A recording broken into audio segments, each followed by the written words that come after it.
because then anyone can do it. Ours might be better because then you can send people a link to it rather than having to download it. Welcome everyone.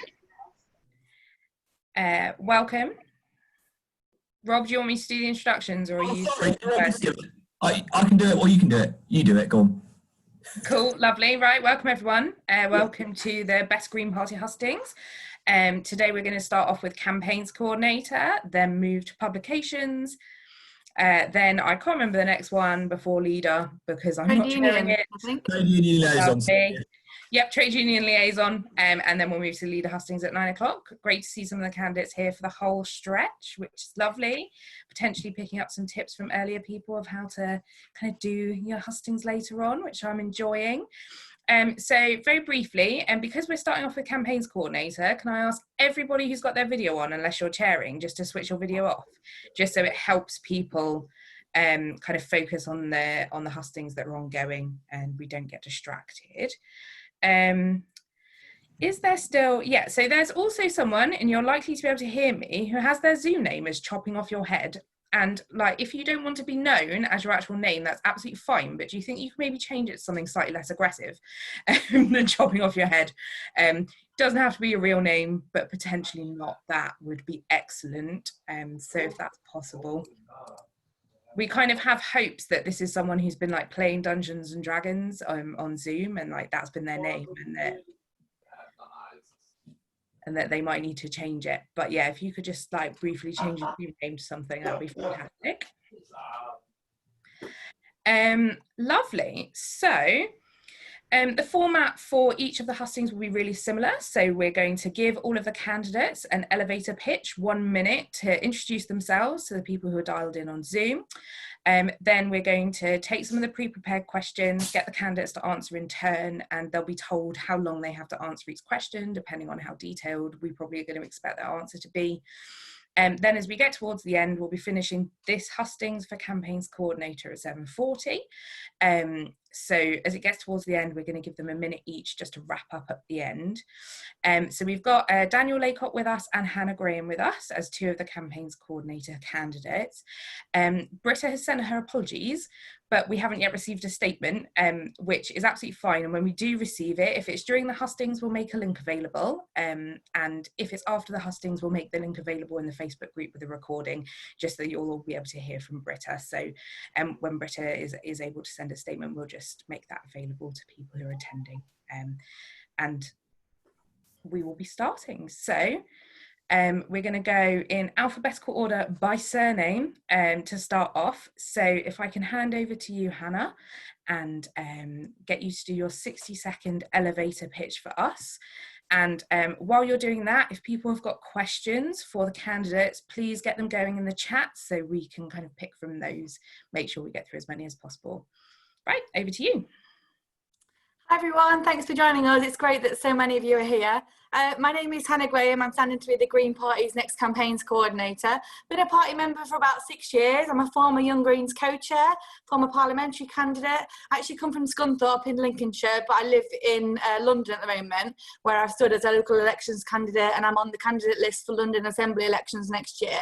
I actually joined the Green Party because it was defending free education on campus. So it was through leading a huge campaign on my university campus where we brought 400 Teesside students down to London for the day for the free education strikes. And that's when I actually joined the Green Party, because it was the party that was really suiting my needs the best. I'm an experienced policy specialist and campaigner. I've got 8 years experience in professional campaigning roles in youth policy, gender equality and international development. And my campaigning and advocacy work in the last year has led to like Girl Guides meeting the Prime Minister in Tanzania and Girl Guides in Madagascar influencing like a direct increase to their national food and agriculture budget. I believe the Green Party campaigns must be evidence-based, relevant and formed through interactions and partnerships with pressure groups and civil society.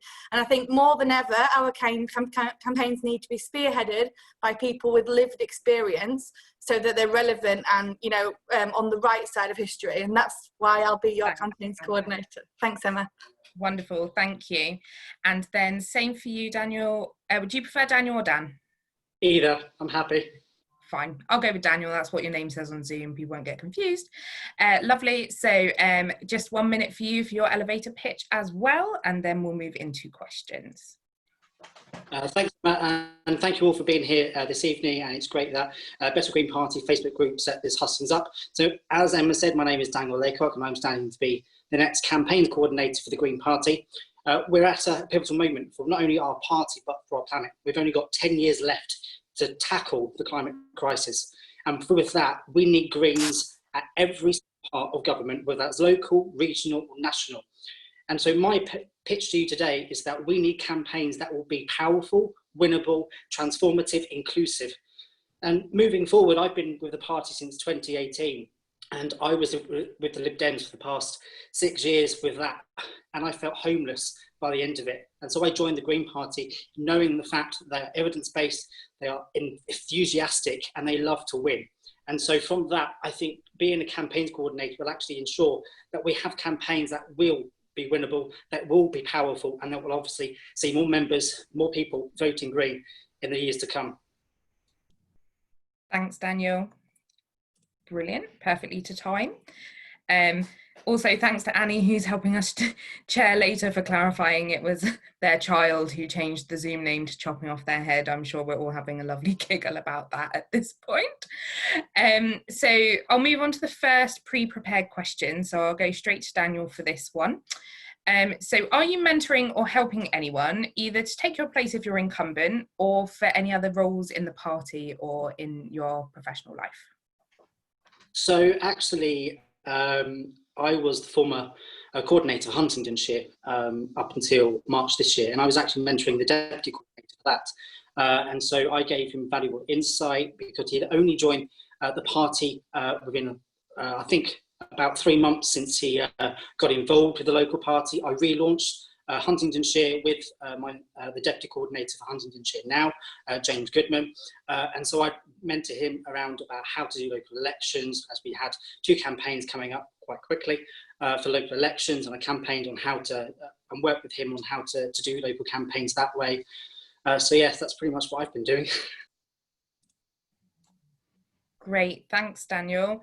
And then the same for you, Hannah. So are you mentoring anyone to take your place, or for kind of current leadership roles in the party, or in your professional life?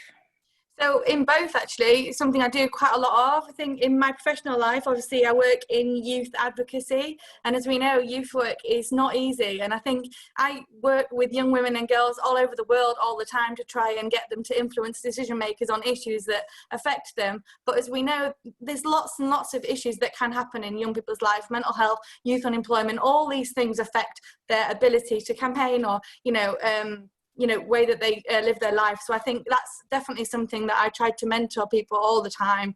In the Green Party, I've led 30 under 30 scheme in the Young Greens when I was Young Greens co-chair, and that enables 30 Young Greens in a year to give them press, policy, media, public speaking, all sorts of skills that they're likely to need to thrive in the party. And we've seen lots of those students go on to be candidates, councillors, being on committees, being on GPECs as well. So, with great success. Thanks, Hannah. That's great. And as a 30 under 30 graduate myself, I wholeheartedly recommend that anyone who's interested applies. So, second pre-prepared question is, if I scroll back, so we have some fierce areas of argument and debate within the party, specifically regarding trans rights and also Palestine. How would you use your position as a member of the executive to help the party heal? So if we go to Hannah first for that one, and you can have 1.5 minutes. Yeah, actually, this is a great question. I think it's really, really important when somebody's standing for a role like campaigns coordinator that you know their politics, and I've been very clear on this. I think, I'm unapologetically supportive of trans rights, LGBT rights, and I think non-binary identities are very valid, and that's obviously Green Party policy, but I think that's definitely my personal opinion as well. And I do a lot to be able to liberate trans and non-binary people, ensuring that they're spearheading campaigns and they're actually having a voice and a platform on social media as well. And I do talk about that quite a lot on my social media too. In terms of Israel, Palestine, I believe in free Palestine, and I think that's definitely something where we've seen a diverse in the party, and I think actually that's something where we need a lot more discussion on. And I hope in being campaigns coordinator, I actually was in a very difficult position. I'm sure you'll all be aware, conference a couple of years ago when I was actually chairing this debate, and we had so many people coming up to speak on this issue from both sides of the debate as well. And I think actually this is somewhere where I would like to open up more discussion and open up, more people from all different areas of the party to be able to talk about this issue. Or more politics. I think I'm pro-choice. I think, I don't know, ask me other positions if you'd like me to hear about them. But I think, yeah, Black Lives Matter as well. That's great, thank you. And then the same question to you, Daniel. So there's been some fierce arguments and debates around trans rights and Palestine in particular in the party. How would you use your position as a member of the executive to help the party heal? Yeah, I think this is a really good question, actually, and it kind of brings forward a lot of debate, and hopefully healthy debate, not just in this hustings, but throughout the campaign. I'm exactly the same as Hannah, as an openly gay man. I am all for equal rights, whether that's the LGBTIQA+ community. I've been really quite advocate in what I've been saying on Twitter in relation to trans rights, that I'm in alliance and solidarity with our trans community, who are facing quite a struggle themselves every single day. And I think on the Palestine side, I'll put my teeth in, that we have to have a healthy debate. And so I think not everyone is going to be the same. Everyone's going to be very different with their views. And as Hannah said, with a conference that she's attended and she chaired on this particular issue, there has to be a healthy debate. We can't be at each other's throats all the time on a single issue. We have to have a sit-down moment where we discuss these things in an open, mature and adult way. Thanks very much, Daniel. Right, so they were the first two pre-prepared questions. So I'll be coming to you first, Daniel, for the first one from the chat box. And that is, what is a weakness you're working on that's related to this role or politics, and how have you gone about improving it? And I'm going to assume that this question from Nick is about a kind of personal weakness or opportunity about yourselves. So we'll go to Daniel first. Okay. I think there can be, I think from my aspects in relation to weakness, I think it's how demanding some roles can be. So obviously being a deputy coordinator is quite a demanding role. And obviously there's lots of campaigns happening across the Eastern region at the moment, moving on like with coronavirus, etc. So there's a lot happening on that. And so I think it's about trying to be quite quickfulness, being quite repetitive and kind of like keeping in tune on what's happening. So I think sometimes that can be a weakness, but it can also be a bit of a strength for me.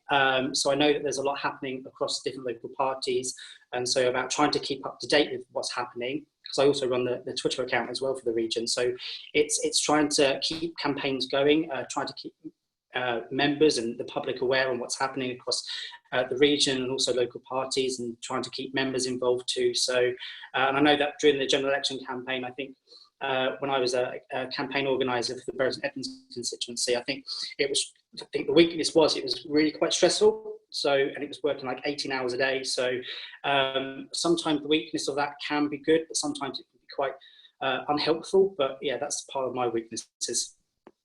Great, thanks very much, Daniel. And then the same question for you, Hannah. So what's a personal weakness that you have related to this role and politics, and how are you working to improve it? Good question, Nick. It feels like a job interview. I think definitely a weakness of mine is that for those of you that are into, Myers-Briggs personality test, I'm an ENTJ, and that means that I am very stubborn. So basically, what tends to happen, especially in campaigning roles, and I do this in my professional life a lot, is that I tend to take on a lot and tend to do a lot. And I think that's the same with us all in the Green Party. We're all socially conscious and social justice minded, but I think that sometimes means that perhaps I struggle with my time management sometimes, or things like that. But I think actually I've really made steps to improve that, and I've set up calendar alerts and I work to a very strict schedule, but that often happens in the Green Party and professional work. Also, I think I'll talk a little bit about a weakness that maybe I've overcome, and that was definitely when I first joined the party. I used to hate public speaking, and now I actually teach public speaking, but it's only by putting yourself into positions where you're uncomfortable, or your positions where you're actually practicing those skills, that you actually get better. So I endeavour to do that as well with this. Thanks very much, Hannah. Moving on to the next question. I'm only going to give you, it says discuss, but I want you to answer as quickly as possible in an elevator pitch type fashion why you believe this is not the case. And if you do believe it is the case, I'm not sure you're in the right place. So a green vote is a wasted vote. And I'll start with Hannah. Yeah, I mean, I've talked about this a lot. A green vote is absolutely not a wasted vote. Greens work hard. We know that Greens, especially on, in local areas, on local councils, Greens make change. Greens have results. We've seen the likes of Sian and Caroline on the London Assembly, which they've just had immense results, and they've been able to, hopefully Zach next year as well, and they've been able to really make a change on the London Assembly and actually get the mayor to make complete U-turns and turnarounds on his policies and his endeavours, just because they've managed to convince him that a pot of money that it's just been left down the back of the sofa, or that he's just left it to expire at the end of the year, actually should be put to youth services, or should be put into preventing youth violence in the city and things like that. So I think Greens actually work hard. Greens see a gap. Greens see they do things differently, and that's why I'm a Green Party member ultimately. Great, thanks, Hannah. And then the same for you, Daniel. So quick as you can in elevator pitch. A green vote is a wasted vote. Discuss. No, I wouldn't say that's a wasted vote at all. If we look up and down the country, the amount of green councillors we have Caroline Lucas with her increased majority in Brighton and Hove. We see in Bury St Edmunds in 2019 general election, we saw our vote increase up by 11.5%, one of the third biggest in England and Wales. It's never a wasted vote to vote Green. It's just how we get to the electorate on how they can vote Green. And sometimes, yes, I think in a way, we go back to the general election where we obviously stood down some of our candidates, but I think it's more a case we move forward and we try to elevate that in a way that a green vote is never wasted. And I think we can see that up and down the country where the electorate always votes Green in every kind of attitude as much as possible, and we have to continue to do that, but on a bigger scale. Great, thanks very much. Some questions coming thick and fast now. I'm actually going to take quite a recent one because I think it's really good. So this one's from Sam Murray, who is one of the candidates for International Coordinator, and has said, one aspect of the campaigning role that has never really been engaged with before is international campaigns. What would your vision be for producing international campaigns, and have you had experience of running a cross-border campaign before?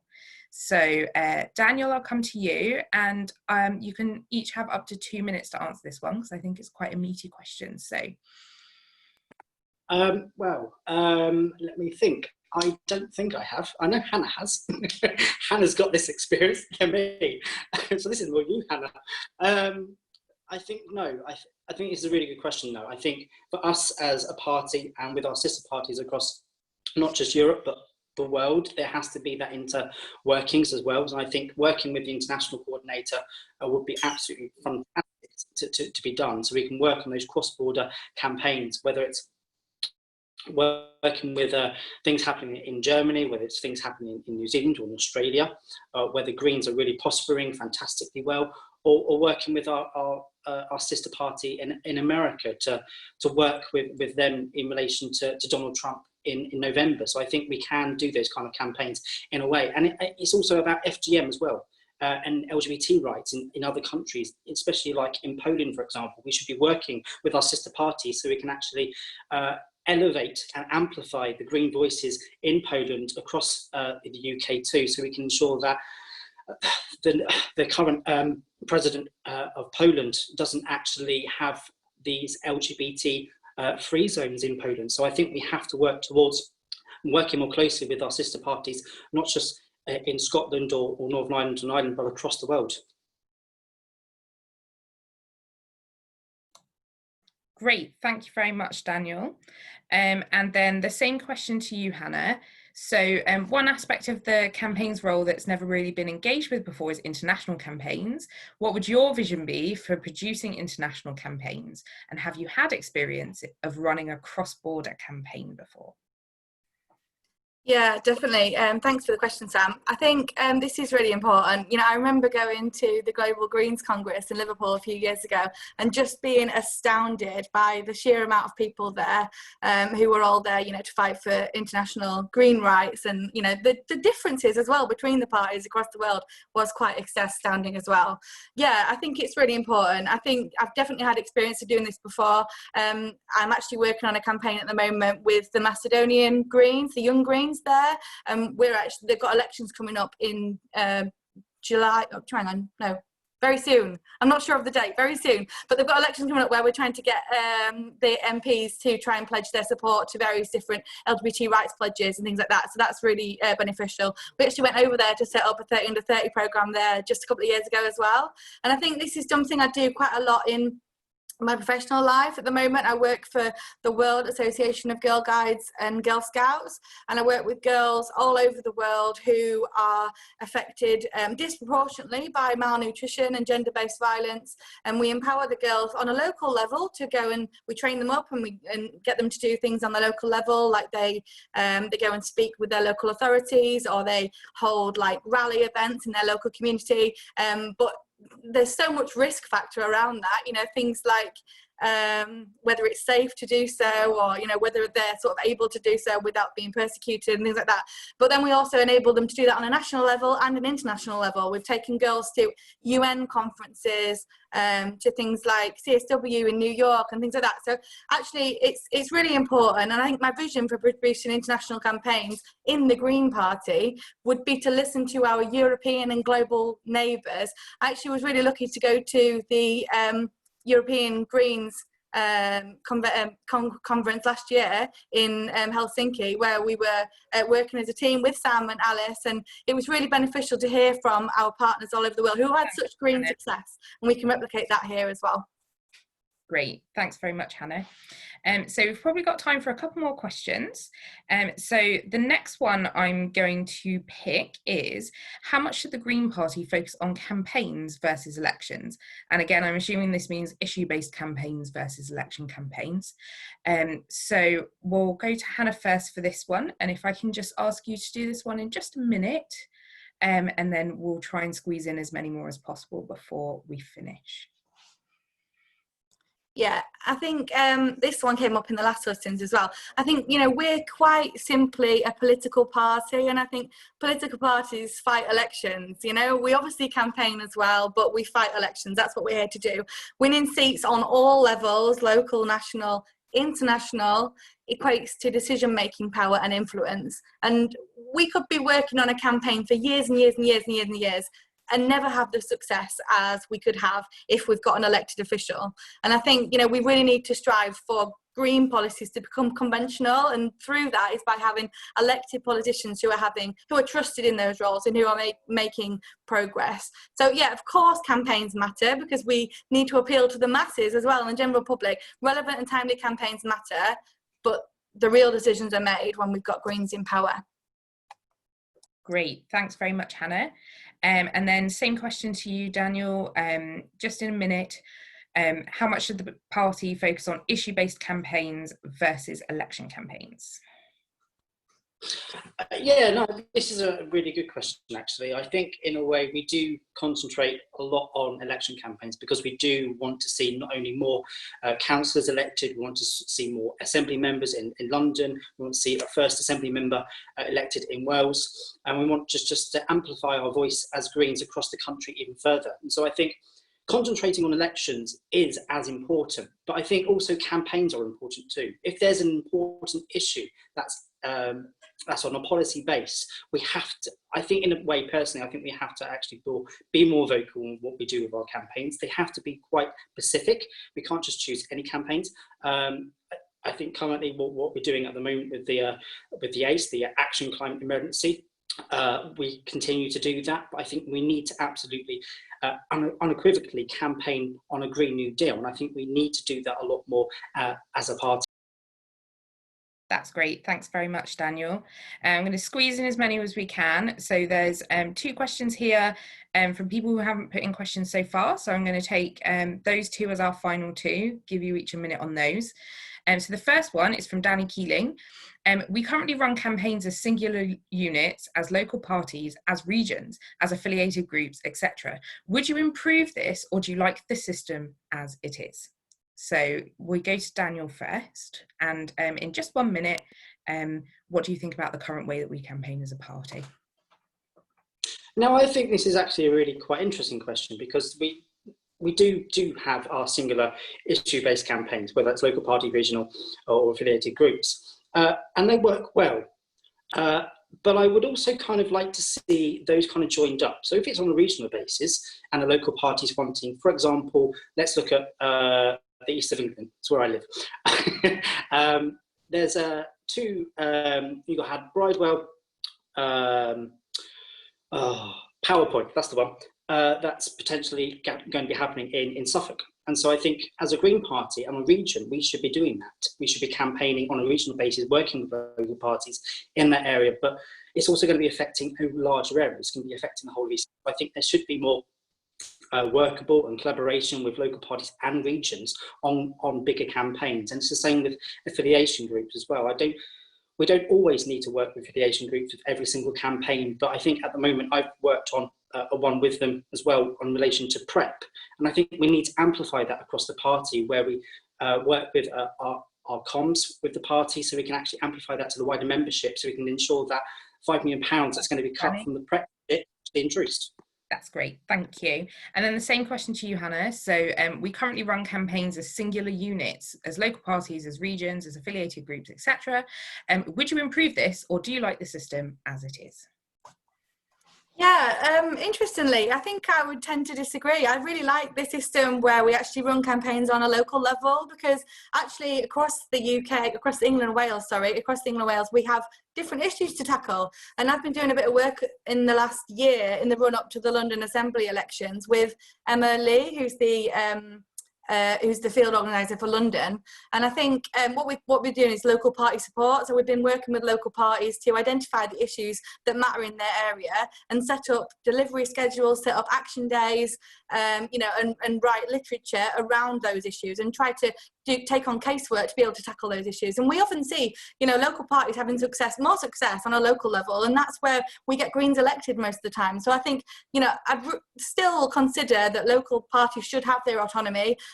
Affiliated groups should definitely have their autonomy. People like Young Greens, LGBT Greens, who can do things on a national level, bi-national level. But I think, I think local parties should be able to do things, autonomous, sorry. No, that's great. Thanks very much. Right, I really want to squeeze in one last question before we do our final question, and it's coming from Chris Jarvis. So I want you to answer as quickly as possible, in less than a minute preferably, which is going to be hard for this question. But what social movements and campaign groups are you inspired by, and which would you want to work in solidarity with as campaigns coordinator? So Hannah, less than a minute, maybe just a list and like a quick reason why. Yeah, I think like youth movements, they're just, they've really, really absolutely, taken the world by storm, I think, in the last couple of years.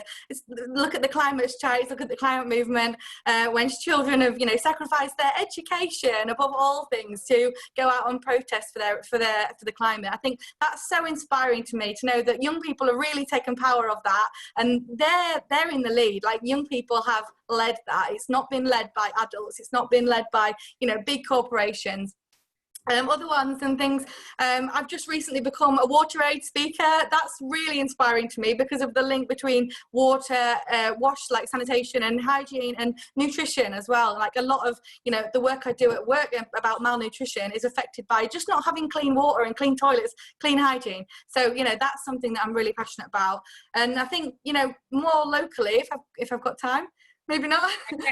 more locally, just what we've been doing with the LGBT Greens, which I know Daniel's been part of as well. It's been really, really great, you know, to have like a consolidated campaign, you know, against the proposals for the Gender Recognition Act and reform. So that's good. Great. And then same to you, Daniel. So what social movements and campaign groups are you inspired by, and which would you want to work in solidarity with as campaigns coordinator? So under a minute if possible, quick list, a couple of reasons why, and then we'll move on to the final question. So first of all, I think I'd probably say Stonewall. So the amount of work that they've been doing on PrEP, on LGBTIQA rights. Previously, I'm going to be really biased here. I've been a part of a campaign group that was part of the People's Vote campaign called Remain Now, for those who are obviously amplifying voices of those who voted to leave that have changed their mind. Who else?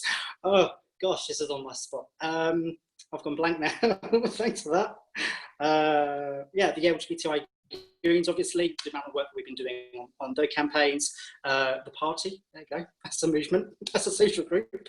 So yeah, there's a lot. I can't remember it all. That's not a problem. Thanks very much, Daniel. So the final question, which we're going to make the final question of every Hustings, is what do you appreciate about each of the other candidates in the position you're standing for? So specifically in campaigns coordinator, what do you like or think the strengths are of those candidates? So start with you, Daniel, and just a minute.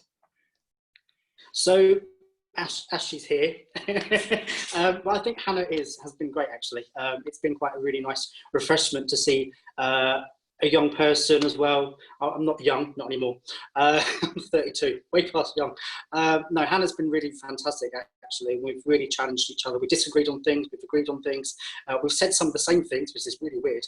And I think Britta as well, obviously she's not here with us, but I think she's been fantastic as campaigns coordinator. Obviously I'd like to take the job. But no, she's been great in what she's been doing for the party for the past few years. Great. Thanks very much, Daniel. And then the same question for you, Hannah. What do you appreciate or think of the strengths of the other candidates standing for the role? Yeah, I really love this question. I think it really encompasses what the Better Green Party Hustings are all about, and I think that's positive campaigning, and that's exactly what Daniel and Britta have shown me so far. I think, you know, they've both run a really positive campaign. It's been really good to speak to them both up through the Hustings, because Daniel and I have never met before, and I think actually through this process, it's really, you know, made us engage with each other, and I think that's really positive, because what I've seen from Daniel is somebody that's worked really hard on a local level with a local campaign, getting people elected, and, you know, actually really now wants to step up and do that nationally as well. And I think that's really, really great to see that, and I hope that we, you know, will definitely remain like close friends, I'm sure. And with Britta, I think, yeah, I'm always inspired by Britta, because I think over the last couple of years while I've been doing the local party support work in London, she's one of the people that's been constantly emailing me and coming to me quite a lot, you know, in terms of you know, what can be the highlighted issues through the London Assembly campaign and things like that. So she's been a real like figurehead for a campaigns person on a local level. So definitely appreciate them both. Thanks, Hannah. That's great. So that just leaves for each of you to get a minute or so just summing up at the end. So I'll do the kind of reverse order of how we did the opening statement. So if I can get Daniel to go first with your closing statement, just a minute, and then we'll move on to Hannah's, and then we'll start transitioning into the next Hustings, which will be Publications Coordinator. Thanks, Emma. So this is it. We've only got a few more weeks left until the polls open for every single member across the country. And this is your time to vote for something different. Let's see campaigns that are going to be working for the party, for every single person up and down the country, for a Green New Deal, for LGBTIQA+ rights, for proportional representation, for which we desperately need in this country to put pressure on the Labour Party support in their policy. Let's see these campaigns that will be powerful, that will be winnable, will be transformative and inclusive. So vote Daniel Laycock on the 3rd of August. Thanks very much, Daniel. And then same for you, Hannah. So just a minute or so summing up with your closing comments for the role. Yeah, thank you everybody for coming. Thank you for providing a really positive hustings. It's been really enjoyable. I think, definitely want to sum it up by saying I really want to make more people in the Green Party inclusive in this role. And I think, I've talked a lot about having campaigns that are relevant, they're evidence-based, and they're spearheaded by people with lived experience. And I think what I'd like to do with that, the first priority would be just to rebuild relationships with groups, by creating a group where anybody can write content and, have a channel into our staff and have a channel into creating creative content for our comms and things like that. So those would be the kind of first priorities that I would do in the role. But what I'd just like to say is I'm very experienced in campaigns. I've led a lot of campaigns. I've been part of a lot of campaigning groups, and I've got relationships with a lot of campaigning organisations, which I would reach out to ensure that our campaigns were relevant. So if you want, relevant campaigns by an experienced person, then vote me. That's great. Thanks very much, Hannah. Thanks both Daniel and Hannah for coming this evening. And when we do get a statement from Britta, we will definitely make it available for everyone to kind of take a look at and hear from Britta as well. So all that leaves me to do is thank you for coming. Thank you for having a really positive hustings for campaigns coordinator. And we're now going to be transitioning into publications coordinator. So administration, I would like Daniel and Hannah to switch their cameras off, and I would like the candidates for publications to switch their cameras on. So it will bring you to the top of everyone's Zoom and you'll be able to see our lovely candidates at the top. Wonderful. I can see Julia, I can see Danny, and I can also see Jack. Fantastic. And then without further ado, I'm going to hand over to Zach. We've got about 1 minute before we start the next hustings. So do feel free to kind of have a stretch of your legs, relax, and then wait for publications coordinator to start. So Zach, over to you.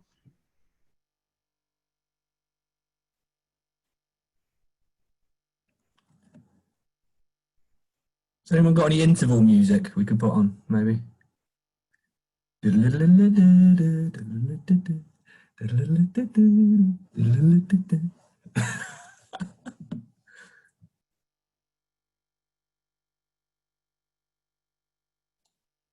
assuming there's no interval music, sadly, Rob. Maybe we could do that for the next one. Try and get a good rumble of music coming in for the leader hustings at 9, just to make sure everyone's still awake. Excellent. Thank you so much, Emma. And that was brilliant. You showed me how it was done. Welcome, Julia, Jack, and Danny, and everyone else to Publications Coordinator. Just a very quick reminder of the rules. It'll be a 1 minute opening statement. Do keep it to 1 minute. I don't want to have to cut anyone off, but I am prepared to do so. Then we'll have questions. I'll ask you the questions in various orders to keep things fair, to keep mixing things up. I'll repeat the question before every candidate, just in case anyone joins late, so they know what's going on. And then at the end, once again, you'll have a 1 minute question to finish off. So in alphabetical order of your surnames, I make that Julia, Jack, and Danny. I'll invite Julia first for her 1 minute opening statement. Cool, thanks. Hi, everyone. I'm Julia Lagoutte. I'm standing for Publications Coordinator. I'm a freelance editor, writer, and podcaster, and I used to be editorial assistant at the Green European Journal. I've also worked in an MEP office and supported local parties with their common strategies. I joined the Green Party 10 years ago because I saw that I didn't have to choose between social justice, feminism, saving the planet, and transforming our democracy. I understand what an important time it is in UK politics, in green politics, and how key it is to have a well-functioning, efficient GPEX, which works well together and that has publications that, that serve both an external and internal role. So helping us be better campaigners, turning supporters into members and members into activists, spreading the green worldview and creating a sense of community and inspiring each other. Having worked in green politics and publications for 10 years, I'd love to use my ideas, my experience and my energy to make our publications as effective and strong as they possibly can be. Thanks. Thank you very much, Julia. Jack, your 1 minute. Hello, my name is Jack Lenox and I'm standing as your candidate for election to the role of Publications Coordinator on the Green Party Executive. Coming from a career in digital publishing, I think I have the ideal skill set to lead the Green Party in its transition to new and better digital publications. I think technology is where we can really punch above our weight. I joined the Green Party in 2015, having increasingly felt that climate breakdown was the greatest challenge facing humanity. Today in 2020, the situation couldn't be any starker. The next 10 years are the most important for the climate movement and by association, the Green Party. As we move into an unprecedented electoral cycle in the wake of the global pandemic, we need to hit the ground running. A vital part of our electoral strategy is our publications, whether these take the form of printed manifestos and membership communications or websites for candidates, activists and local parties. If elected, I will work with the digital team to enable activists to easily produce microsites and digital publications on our new WordPress infrastructure that I helped set up. I will work with our elections team to dramatically improve accessibility to our Target to Win resources. And I would seek to return Greenworld to print alongside the website. I currently serve as the membership secretary for Annandale and Copeland Green Party in Cumbria, and I was our party's parliamentary candidate for Copeland in 2017 and 2019. Please vote Jack Lenox for publications. Thank you, sorry. That's okay. And Danny, you're 1 minute. From when you unmute yourself. Okay. Hello, everyone. My name is Danny Keeling. My pronouns are he and they. I've been the chair of New and Green Party for the last 2 years, and I was the last ever Senate co-chair of the Young Greens. My background is with visual art and design, and I was creative director for more than 6 years for multiple print and digital publications. Furthermore, within that time, I was also given lectures at arts universities in relation to publishing, including London College of Fashion and London College of Communication. I think it's important that we ensure the platforms we have are used to the best ability, and we ensure quality and uniform in our content, giving local parties the skills, accessibility and resources they require. And we really have a big opportunity with these GPAC elections, and that's why I wish to ask for your vote as publications coordinator to give all local parties, committees, liberation and affiliated groups the resources, support and platforms to bring our key principles to constituents. Thank you very much. Thank you all for your opening statements. So the next question, you're going to have up to 90 seconds to answer in the order of Danny, Jack, and then Julia. And the first question is, are you mentoring or helping anyone either to take your place or for other leadership roles within the party? So are you mentoring or helping anyone to take your place or for other leadership roles within the party? And Danny, your 90 seconds starts now. I'm not currently mentoring, helping or supporting anybody to take my place. I am currently unelected on GPACs. I currently hold the role of chair and previously target candidate for West Ham and within Newham, and I did so in December, but I'm not training or doing anything as such. Previously, I was the marketing coordinator for New and Green Party as well, and yeah, I've got nothing to add to that, unfortunately. Thank you, Danny. Jack, are you mentoring or helping anyone either to take your place or for other leadership roles within the party?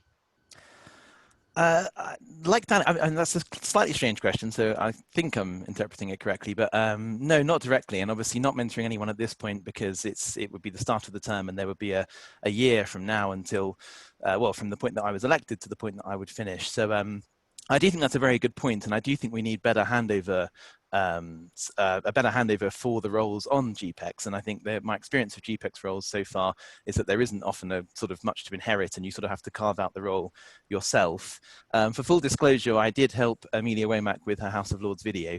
So that's the only thing I can think I've helped in terms of leadership. I've probably provided some graphic design help to other people, but maybe not in this election that I can think of. But yeah, I'm not helping anyone or mentoring anyone right now.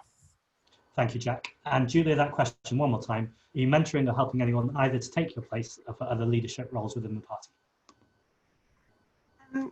Yeah, well, at the moment, I'm kind of helping out Bristol Green Party with its external comms, Deputy External Comms Coordinator, and I've been managing the Twitter account and supporting the general comms strategy. And at the moment, we're supporting and taking in new young volunteers to do our Facebook and our Twitter. So I've been kind of overseeing that and giving a session about how to run a social media account for a local party and adapting that to the context specifically of Bristol.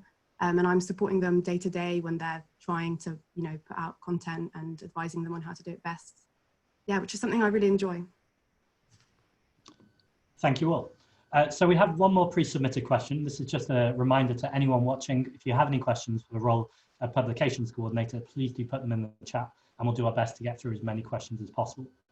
So pre-submitted question number 2, and we'll answer in the order of Jack, Julia, and then Danny. So Jack, we have some areas of fierce argument and debate within the party, specifically regarding trans rights in Palestine. How will you help the party heal? And that's 90 seconds. Oh, Jack disappeared. I'll give him a few seconds to see if he's coming back. And if not, I'll move on to Julia. Oh dear. Okay, we'll give him good faith that he hasn't run away from the question, but Julia, I'll ask you then. So with 90 seconds, we have some areas of fierce argument and debate within the party, specifically regarding trans rights in Palestine. How will you help the party? How will you help the party heal? Okay, thanks for that question. I think that's a really important question. I think this links into the publications role, because I do think our publications, specifically Green World, and the kind of debates that that can enable are really important to this. So creating a space where people can talk about how they feel. I mean, that we can also do that through listening circles. That's something that some local parties have done quite successfully in terms of kind of reconciling and helping members work together in the here and now. Sometimes these debates are just about agreeing to disagree on some things, but I really think that what's so important for a movement like ours, which does have plurality within it, is to be respectful, to be engaged, and to have these debates. I really think it's important to have them. I think that makes us stronger as activists, as politicians. It makes us able to debate outside of our party with the, you know, the real problem, the real problems that we want to tackle. So yeah, I would really welcome more work on creating spaces for debate, and I'd really be keen on supporting any movement to do that and on using publications to do that as well. Thanks for that, Julia.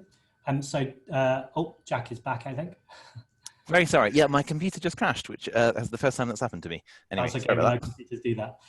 So to land you straight back in the hot seat with 90 seconds, it's the same question, Jack. So we have some areas of fierce argument and debate within the party, specifically regarding trans rights in Palestine. How will you help the party heal? Yeah, it's a really interesting question, and I think it was interesting what the other candidates had to say about this. I think it's very important that we do allow debates to carry on within the party, but I think I'm a very keen believer in the part of our code of conduct about not taking chunks out of each other in public. That's something I find quite difficult, especially on Twitter. Like I do understand that these issues are ones that run sort of very hot and passionate, and I have, you know, strong views on quite a few of these issues, but I think it's important that we don't, you know, it's like having a brawl in a pub. You know, we wouldn't really want to do that and have people seeing us all falling out with each other. I think in terms of like the trans rights issues, I wholeheartedly support the LGBTIQA+ Greens pledge. I do think it's party policy that trans women are women and trans men are men, and non-binary identities are valid. In terms of Israel and Palestine, you know, it's a huge issue, and I think we do need we need some sort of two-state solution. That's obviously what I think. I think that's what most people think. In terms of, you know, anti-Semitism and how that's debated, I think it's important that non-Jewish Greens aren't telling Jewish Greens what is and is not anti-Semitism. And I'm really glad that we now have a Jewish Greens group that have taken on, you know, consideration of the IHRA definition of anti-Semitism. I know there are flaws in that, you know, there's criticisms of that particular definition from different angles, but yeah, I'm looking forward to kind of our next conference, and I hope we can have a more civil debate on that issue than we had certainly last time. Thank you, Jack. And Danny, with 90 seconds as well, we have some areas of fierce argument and debate within the party, specifically regarding trans rights and Palestine. How will you help the party heal? Well, to me, trans rights are not debatable. Trans women are women, trans men are men, and non-binary people are non-binary. Like, as a genderqueer male myself, well, I'm sorry, I take no shit when it comes to this. And I've campaigned for so long for LGBT charities to stand up for those rights, and I will proudly march every year, unfortunately not this year, for those rights. When it comes to the Palestine-Israel argument, I was one person who signed the emergency motion at conference for the taking on IHRA, and I'm very happy that it, well, not happy that it didn't pass, but I'm happy that it ended up in the best hands possible, which were in the Jewish Greens, and now it's up to that community itself to make those final decisions and find out what's best for them and what is best in the long run for our principles. Thank you. Thank you very much, Danny. So the next question from the chat is from our very own Rob Breyer, actually, and that's a good moment for me to say thank you very much for organising these hustings, Rob. They're very much appreciated and important. And the question is, do you think that Bright Green and Green World should get around the table and merge? If not, what do you think Green World can bring that Bright Green does not? And how would that be your first priority? So the order will be Jack, Danny, and then Julia, taking into account, Jack, that you weren't first last time because of computer issues. So Jack, do you think that Bright Green and Green World should get around the table and merge? And if not, what do you think Green World can bring that Bright Green does not? And how would that be your first priority? 90 seconds. I don't think Bright Green and Green World should merge. I think you know, the more the merrier in terms of publications that are talking about green issues. I think Bright Green doesn't. It's not an exclusively Green Party centric publication. I know some members think it should be, but it's its own independent thing. And I think it's good to have a radical voice that is independent of the party. Certainly, I think other parties benefit from having publications that aren't sort of in some way controlled by the party itself. And that's what we have with Green World. Now, obviously, you could see Green World as a potentially problematic publication in the sense that it is controlled and it's something that's slightly Orwellian when you think about it in one sense. But I think what Green World is about is engaging new members and it's engaging our membership more broadly on the issues that are going on. I think as a member of the Green Party, you can feel if you're not making it to conference and if you're not able to take part in your local party's events. I'm in Cumbria where it's very, you know, geographically disparate. So it's hard to sometimes get to events. And I think we need to try to keep our members engaged and let them know what we're doing, provide a platform for our elected councillors and our MPs, our MP, but hopefully more MPs, our former MEPs and our Lords to have a voice. I think Green World is very good as that official voice of the Green Party, and I think it's a great place to debate the sort of broader issues of policy and how we want to take the Green Party forward. Bright Green, I like it as a kind of independent thing that can criticise us and it can say whatever it thinks about the Green Party and its relationships with other political parties. Thank you very much, Danny. Do you think that Bright Green and Green World should get around the table and merge? And if not, what do you think Green World can bring that Bright Green does not? And how would that be your first priority? I don't think we should be merging any kind of journalism as such as it is, or even media outlets. I think everybody should have their own opinions, and it's very important that we all have our own opinions, as we don't have debate. But what is more important is actually giving the right people the platform itself. So, for example, pushing for affiliated groups or liberation groups to have that platform and push forward their campaigns, such as, for example, I don't know, Greens of Colour today pushed out their campaign, and like we should be backing that as a national party, but of course every liberation group run their own smaller campaigns themselves. But these media outlets that we have full contact with and that really do endorse us should be getting on the back of them and really going for it. Thanks, Danny. And finally, same question to Julia. Do you think that Bright Green and Green World should get around the table and merge? And if not, what do you think Green World can bring that Bright Green does not? And how would that be your first priority? No, I don't think they should merge, definitely not. They have a really different role and they serve a really different purpose. And the more green media, the better. You know, we need independent publications like Bright Green. It serves a really important purpose. We need a platform for that. We need a publication like Green World that is for Greens, that is for our movement. It's here to make us stronger, to educate us, to have those debates, to platform our spokespeople, to tap into that talent and serve it to help the wider party campaign better, understand issues better. It can serve us in a way that an independent publication can't, and that's really important. I think the problem is outreach at the moment. I think it already does a lot. I think there's really great content on there. There's a lot of covering of green issues around the world as well, of what's happening locally. I think what we need to do is focus more on outreach in making sure that members are aware of it, are reading it, that it's being used as a tool as effectively as it can be to make our movement as strong as possible. And what I would want to do is help support the creation of a podcast where Green World articles can be in audio form on podcast platforms, which is also more accessible. Not everyone's online, not everyone reads articles online. I'd also want to help Green World develop its social media strategy to be much more strong, much more connected to liberation groups, local parties. And I'd also want it to be printed again, to reach all our members, to be something nice that we have, that we get. I'm going to cut you off there, Julia, but thank you very much. So the next round, mixing it up again, is going to go Julia, Danny, and then Jack. And the question is in from Nick Humberston. And he says, if the Green Party branding were updated, how would you make sure parties are supported in producing resources, leaflets, and social media content using those new guidelines? So Julia, and we'll go to quicker answers with these, so 60 seconds. If the Green Party branding were updated, how would you make sure parties are supported in producing resources, leaflets, and social media content using those new guidelines? Yeah, that's a really good question. I guess I would make best use of the networks that already exist, that already exist between GPECs and local parties.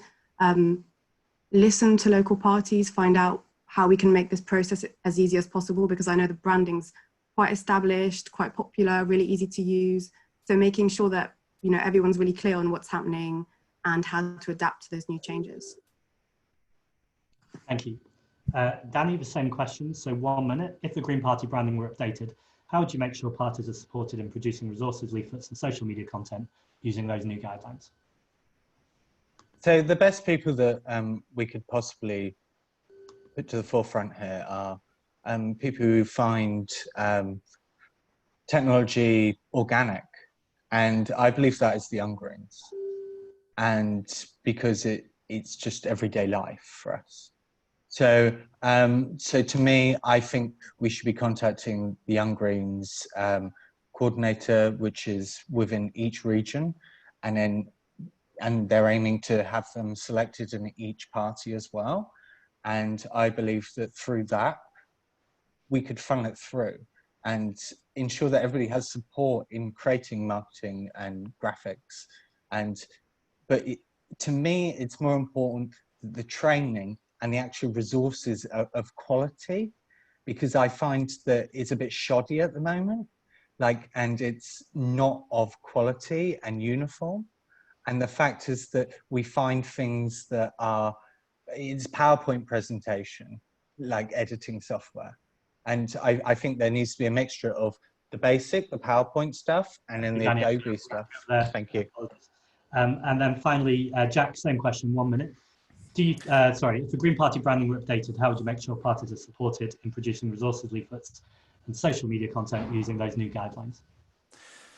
Yeah, I think first and foremost, it's about the style guide. So we have a style guide right now, which it always surprises me how few members are familiar with it and are able to find it. It's also actually quite hard to find now on our website as things currently stand. It's brand.html after the usual domain. I think making those things available, making people aware of how you can follow the styles in those style guides and how those guides can be used. So I think secondly to that is the provision of templates. I think templates that are ready to go, where you can just, we keep redesigning the same thing and reinventing the wheel, and making as little duplication as possible so that people have templates ready to go for by-elections, they have templates ready to go for local council elections, all those different things. We do some of that already, and some of the templates I think are actually quite good, like the 60-second survey that I've used. And I think third and still very important, is free software training. So there's some great software called Scribus, which is a great free alternative to InDesign, to pick up on what Danny said. InDesign is kind of expensive. You have to pay a monthly subscription for it. Scribus is free and it's open source and it's very good, and we use it for all of our local stuff. So I think trying to provide more training of the software that's available so you're not having to use PowerPoint. Okay. Excellent. So the next question, we're going to go back to 90 seconds. So you've got a little bit longer.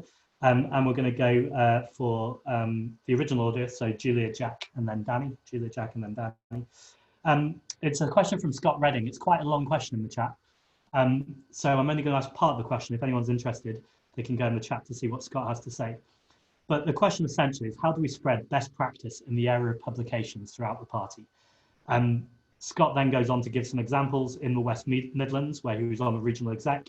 They own their own printing presses, which were placed strategically around the region, and they also paid regional staff.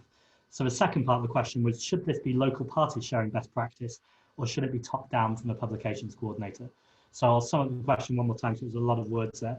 Julia, the question for 90 seconds essentially is, how do we spread best practice in the area of publications throughout the party? Thank you. Yeah, this is a really good question.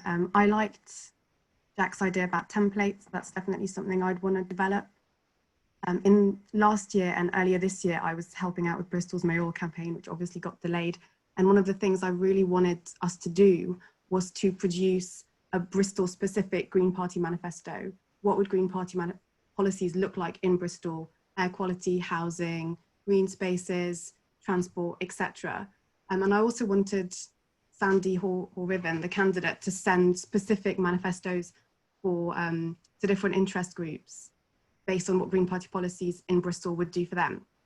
So long-winded answer just to say, what I found is that, you know, we didn't have the capacity and there wasn't much support from HQ to do that, because obviously, you know, everyone's really, you know, time capacity limited. So that's something I'd really want to support, is helping local parties make publications, make Green Party policies more concrete and feel really real, come alive for people in their areas.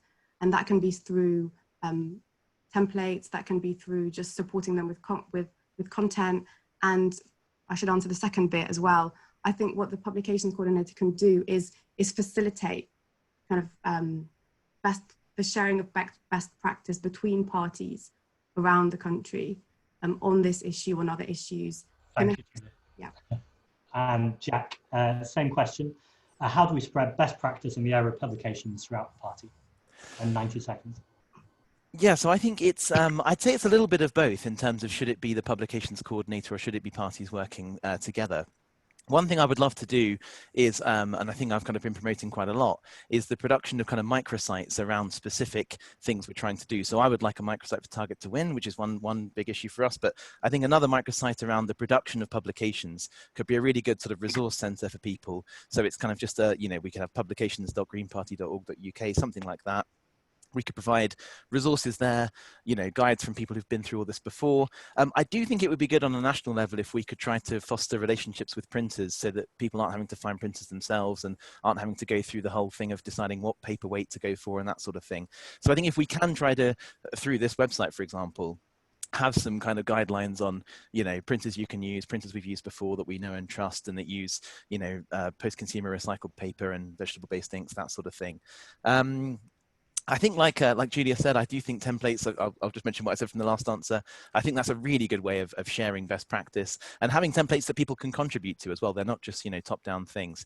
So I think, you know, I don't think it's about top-down, you know, instructing parties what to do, but I think the coordinator can very much do that job of coordinating and helping parties share resources between them.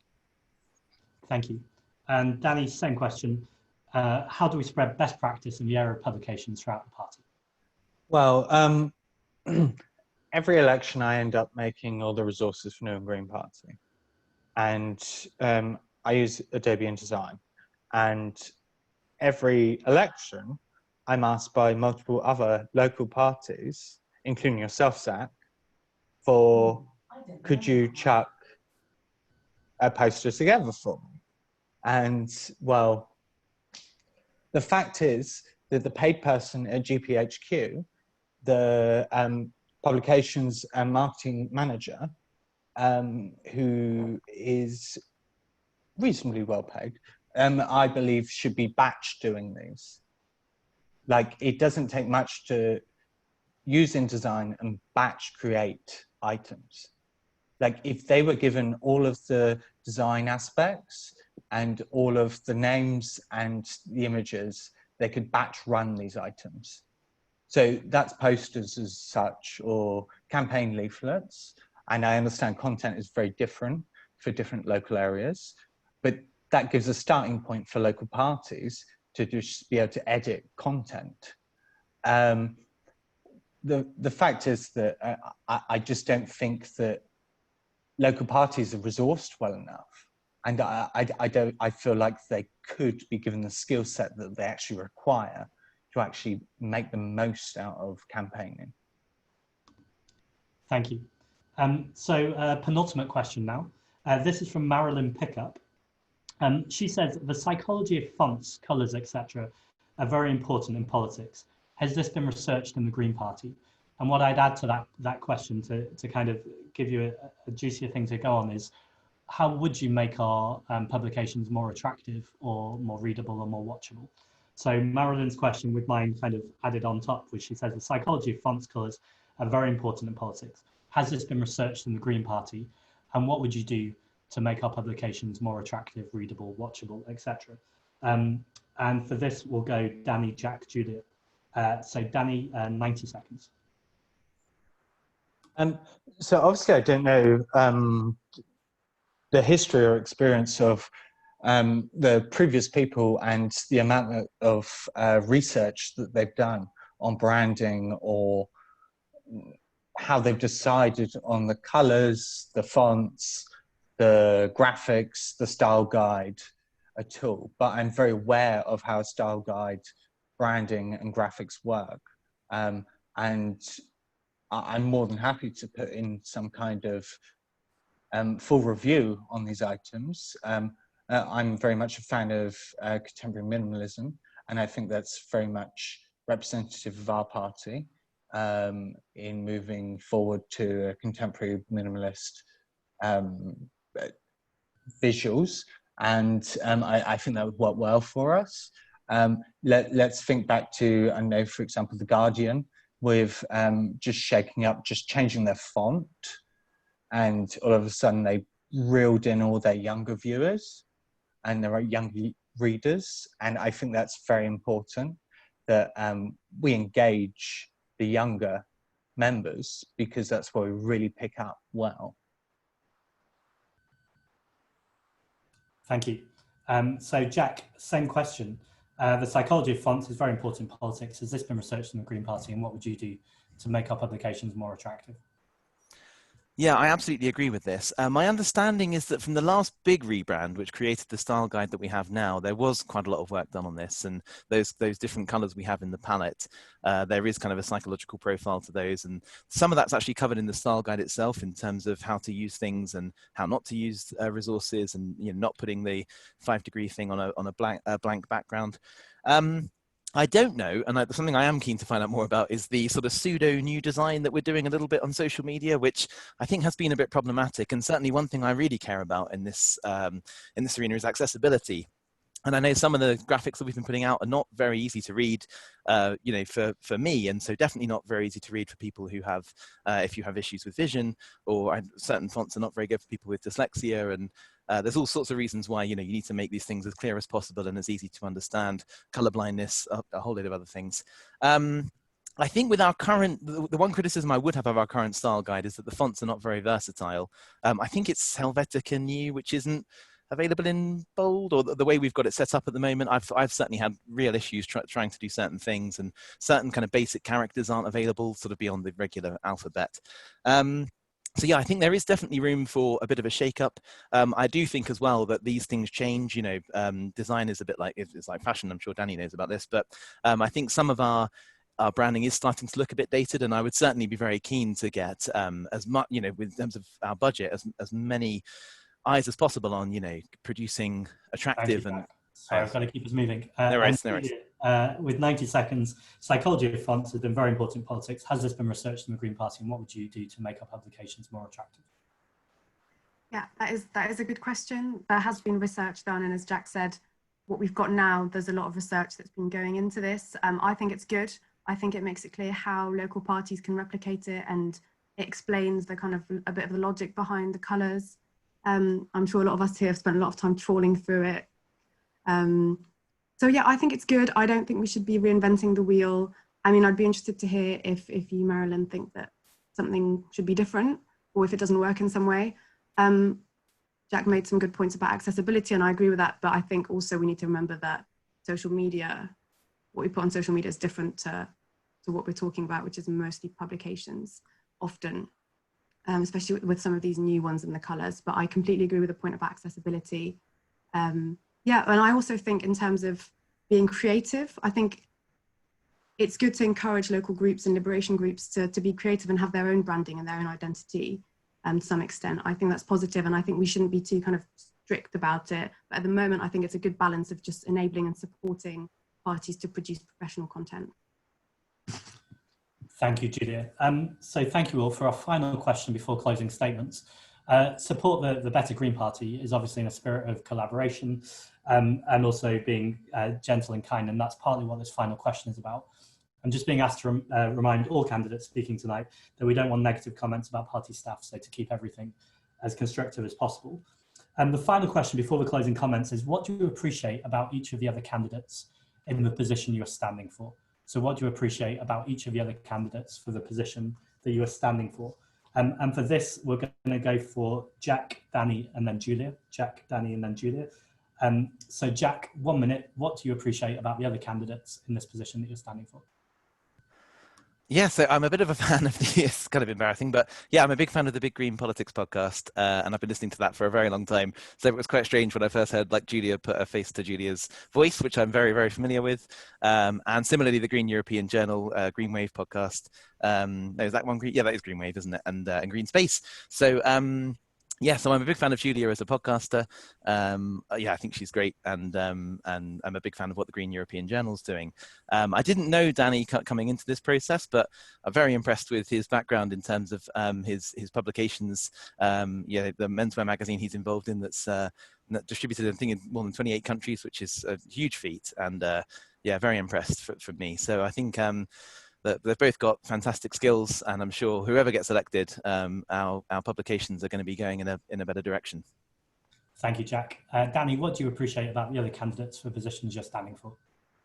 I actually wish some way before this I knew who was running so that I could have job shared, because I feel like the three of us have different experiences and different options and different expertise that each other don't, such as Julia has podcasting, which I don't at all. Jack is, to me, and I'm really sorry if I get this wrong, Jack to me is very good with publishing, but back end as well. And me myself, I'm very branding and visual. And like I'm very pro three-way job share here. Thank you. Julia, what do you appreciate about the other candidates who you're standing against? Yeah, thanks. This is a really nice question to end on. Thanks. Yeah, I find Jack very eloquent. I was a bit intimidated by how you can tell he's PPC because quite eloquent. But I think, yeah, he's got some really good ideas as well that I might nick. But yeah, it's been interesting to hear different people's visions of what would be good to do in this role. So yeah, I really appreciated hearing more from Jack about that, and he's got a really nice attitude as well, and he likes my podcast. Danny, I know less, but I really kind of agree with what you said about the job share. I think that would work really well. And I feel like I appreciated when you were speaking, Danny, that I felt like you're quite authentic and you're speaking from the heart in quite an authentic way, which I really appreciate. Yeah. Thank you very much. And on the subject of appreciation, I appreciate you all tonight. This has been excellent. Thank you. For those watching, please do stay online for after the closing statements, because we've got the all-important Trade Union Liaison Officer Hustings.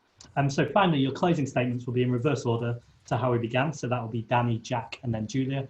1 minute. And Danny, your closing statement.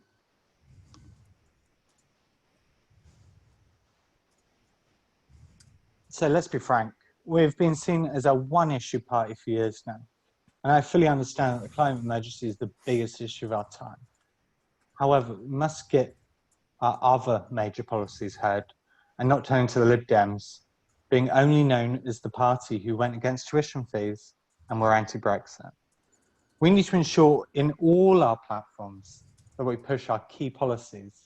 For example, right now, we need to protect workers' rights in this uncertain time and stand up for the NHS and our mental and social care. If we don't give these areas the platform, then we have no chance of winning confidence of the voters, and they will just fall back to the other parties. At the end of the day, let's give our parties resources and all that they need, including training, resources, and support. Thank you. Thank you, Danny. Jack, your 1 minute closing statement, please. Cool. I think it's vitally important that at this very tumultuous and divisive time in global politics, that we in the Green Party present ourselves as a serious alternative to the dismal two-party system that has led the UK from one disaster to another. I decided to stand for GPEX because we're running out of time. I've spent a lot of my time trying to work out the most effective way that I can contribute to our effort. And with my experience working on both print and digital publications, I think the role of publications coordinator is the one to which I have a lot to offer. The Green Party needs to be a beacon of hope, and we need high quality publications to carry strong messaging in order to appeal to as many people as we possibly can. I intend to make this a realization and enable the Greens to lead the way in making our publications professional and up to date as possible. And I hope I've convinced you to vote for me as publications coordinator on GPEX. I do just want to say, as I've got a little bit of time, these hustings have been great, and I want to thank everyone in the Better Green Party group. The chairs have done a great job, but I know there's a lot been going on behind the scenes too. Thank you, Jack. And Julia, 1 minute closing statement, please. Yeah, thanks everyone for coming. I just want to echo what Danny and Jack have said. This is such an important time in politics. Greens, we do have the solution to today's problems, whether that's the destruction of our ecosystems, to rising inequality and precarity, to the rollback of democracy. People can see that around the world, in France recently, that we have the right solutions, but we need to communicate that. And we also need to build a movement that is strong and supportive and helps us be better activists, politicians, campaigners, and publications is a key part of that. I've worked in publications and in green politics, and in green publications specifically, for the past 10 years. And I think I have the skills to make sure our publications are outward looking, engaging, professional, and to make sure that GPEX as a whole is functioning efficiently and for the good of the party. Julia, Jack, and Danny, thank you so very much. And I'm now going to hand over to either Rob or Annie. Good job. Thank you so much, Zach, and thank you so much to the candidates. I would like to suggest, for those of us who've been here for about an hour and 20 minutes, a bit longer, that we just have a comfort break for 2 minutes. So thank you so much to the candidates for Publications Coordinator, and we'll come back at about 8:23 for the Trade Union Liaison Officer candidates, which Annie Stafford-Townsend will be chairing that part of the proceedings. Thank you. So everyone, off you go. I didn't mention in my closing statement, but thank you for the chairs and thank you for everybody turning up today. It's absolutely brilliant. It's really great how it's being handled as well. Great, thank you.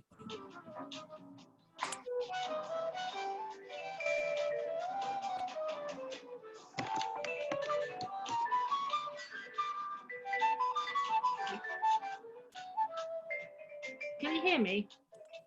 We can. I'm just going off to the loo, Annie. I'll be back in a second. Thank you for all that information.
Okay, is Benedict, are you there? Can you get Kefentse, Matthew, Paul, and Theo to be unmuted? Thank you. Yeah, they should be able to do that fine. Great. Annie, it's over to you. Excellent. Okay, where are they? Can you see them all? I can't remove. I can't say my video has been disabled, so I can't turn it on. Oh no. Bottom left-hand corner, perhaps? There we go. It's working now. Great stuff. Okay, so do we have Kefentse? Yes. Excellent. Theo? Yes. Brilliant. And do we have Matthew and Paul? You do. Hello. Both of you? Yes. That's right, yeah. Brilliant. Fabulous. Thank you very much. Okay, so we have some pre-prepared questions and then some will come in through the chat.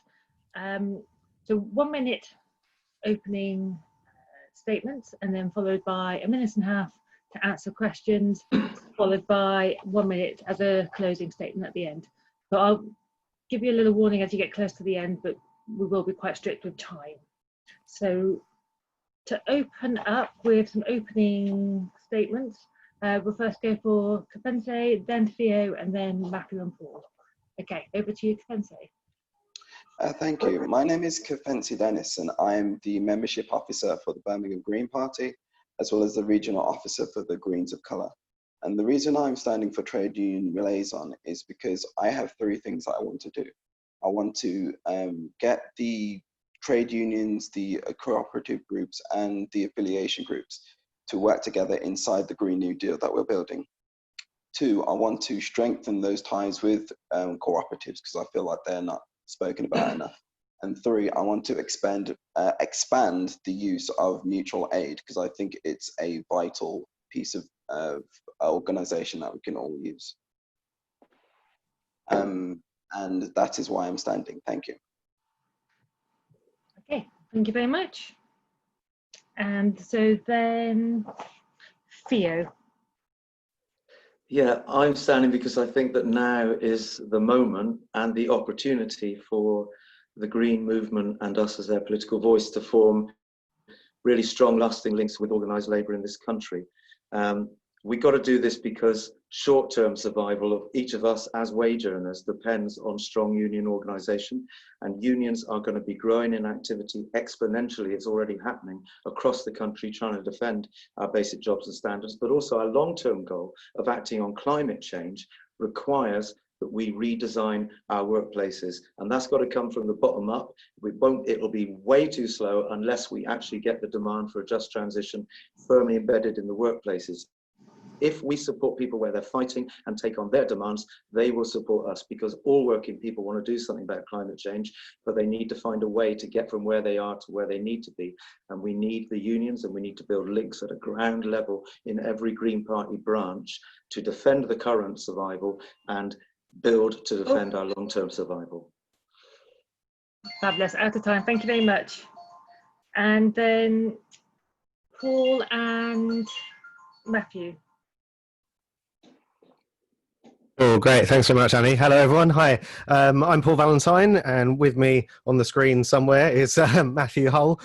We are both standing as a job share for Trade Union Liaison Officer, and we're standing because we really think we've got the skills and experience to really excel in this role, which I'm sure we'll touch on with the questions as we move along. Personally, I am currently the Trade Union Liaison Officer at the moment. I'm Equity Young Members Councillor. Equity is the trade union for creatives and performance professionals. I'm the chair of PCS at South Bank Centre. That's traditionally a civil service union, but also has a culture group as well. And Matthew's also a really experienced activist, especially in Young Greens circles, organising union campaigns through the London Young Greens, the National Young Greens. He's been a treasurer, a co-chair. I was on the Young Greens once upon a time as well. So we do both think we've got those sort of skills and experience. But again, we'll delve into more of that and pick some of those things off as we go through the Q&A tonight. Thank you. Brilliant. Perfectly timed. Thank you very much. Okay, so the first pre-question that we've got is, are you mentoring or helping anyone either to take your place or for any other leadership roles in your party? And I will ask that first to Theo, then to Paul, and then Kefentse. So to repeat. Okay. Do you want to repeat it? I'll repeat. Yeah. So I'll repeat it. Are you mentoring or helping anyone either to take your place or for any other leadership roles within the party? No, I'm not currently, because I don't have any leadership role in the party, but I was the prospective parliamentary candidate in Somerton and Frome in 2015 and 2017, and then I said to my party that I wanted us to identify a new candidate, preferably someone who had working class experience and preferably a woman. And we got Dr. Andrea Dexter, who was our candidate at the last election, and I supported her all the way through that in terms of telling her everything I'd learned, coaching her on public speaking and so on. And what I'd want to do as trade union liaison officer is, having identified the active trade unionists, I think we'll have a whole batch of trade unionists, young and old, who could take on that role, and I'd want to support that, because that's the most important thing, is the consistency going forward, that we build on all the past experience. So it's a priority for me to look for that new leadership, but I'm not doing that at the moment. Fantastic. Is that your baby, Kefentse, in the background? Yeah, she's speaking in the background at the moment. Yeah,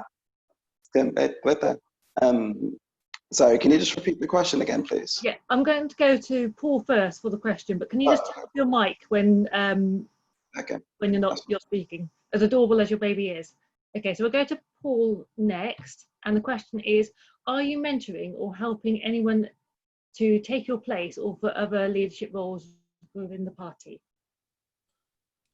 Yeah, I mean, actually, yeah, Matt, it probably makes sense if I take this one, funnily enough, because for me, obviously, this is a job share. Now, at the moment, I'm on GPEX on my own as the trade union liaison officer.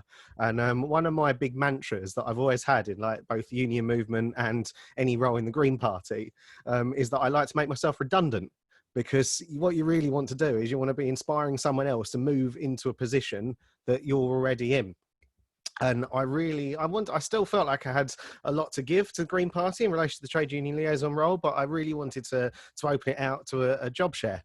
And luckily I got in touch with Matt, and we had a little chat as well. And he's done some great work in Young Green circles in relation to union organising, and also with some of the newer unions as well. So he was already building up a lot of experience. I felt like I had a lot of experience to give as well. So I wouldn't say mentoring, because I think that's a bit patronising, because Pat's already got a lot of experience anyway.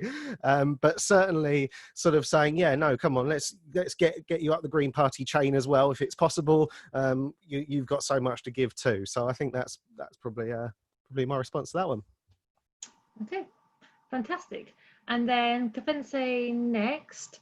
So the question again is, are you mentoring or helping anyone either to take your place or for any other leadership roles within the party?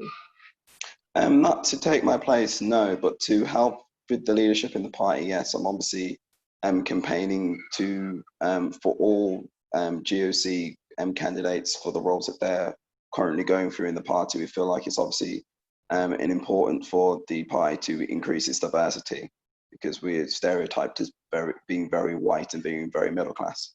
So it's important that I stand and others stand like myself, basically, for those roles as well. And I'm doing what I can to help them to get into the positions they want to be in. Brilliant, thank you. So then for our next question, which we're also asking everybody, we'll do Matthew and Paul first, then Kefentse, and then Theo. And the question is, we have some areas of fierce argument and debate within the party, specifically regarding trans rights in Palestine. How will you help the party heal? So that's first to Matthew and Paul. I'm happy to speak on this, Paul.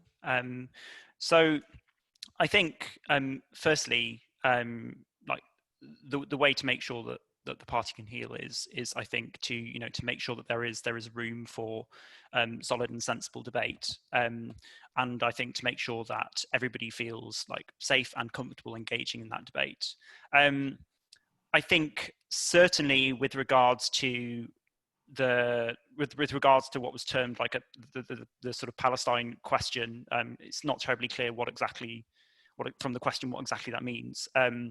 But I think on contentious issues relating to the occupation of Palestine and the rhetoric that's often used in debates around those, we need to be very clear that there's no room for anti-Semitic or sort of implicitly anti-Semitic remarks, and it's perfectly possible to do that. I think one of the really great things we can do to move this debate forward, while supporting and upholding international law and human rights, is actually looking to some of the grassroots movements in the Jewish and Palestinian diaspora, and looking at how they're approaching these issues in a really sensitive and sensible way, and follow their lead and listen to them properly.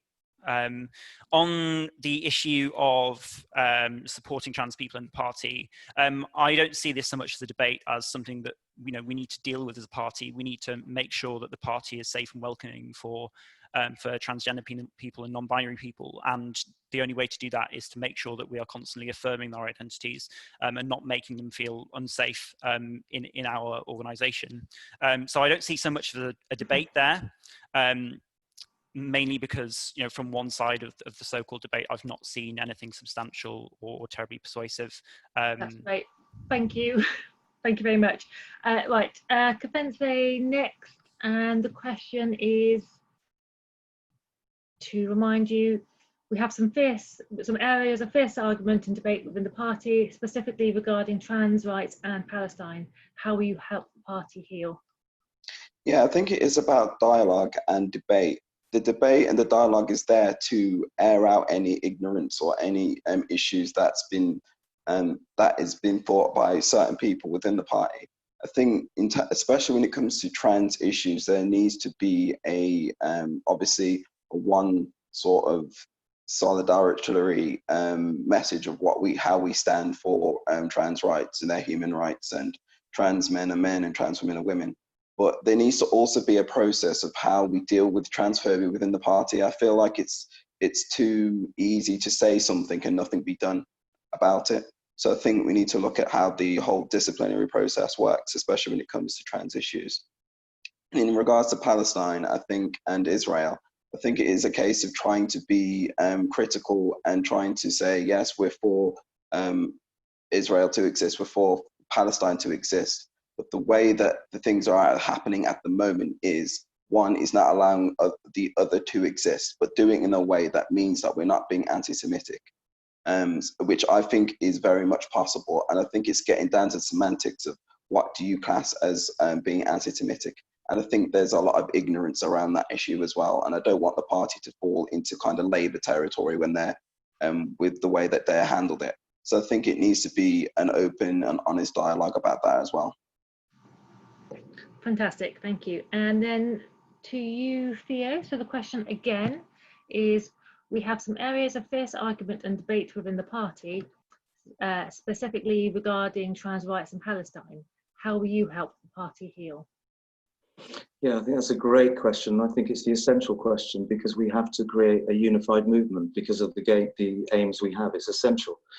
I don't think it's a job as a GPEX member to take a position on policy. It's a job to create the environment whereby we can make good resolution over differences and come to good conclusions and uphold them. I hear women in the party who feel that their voices aren't being heard about their very specific concerns around their sex-based rights. And I hear trans people in the party or their allies in the party who feel very strongly that they're not being heard, or that they're being steamrolled by people who don't understand them.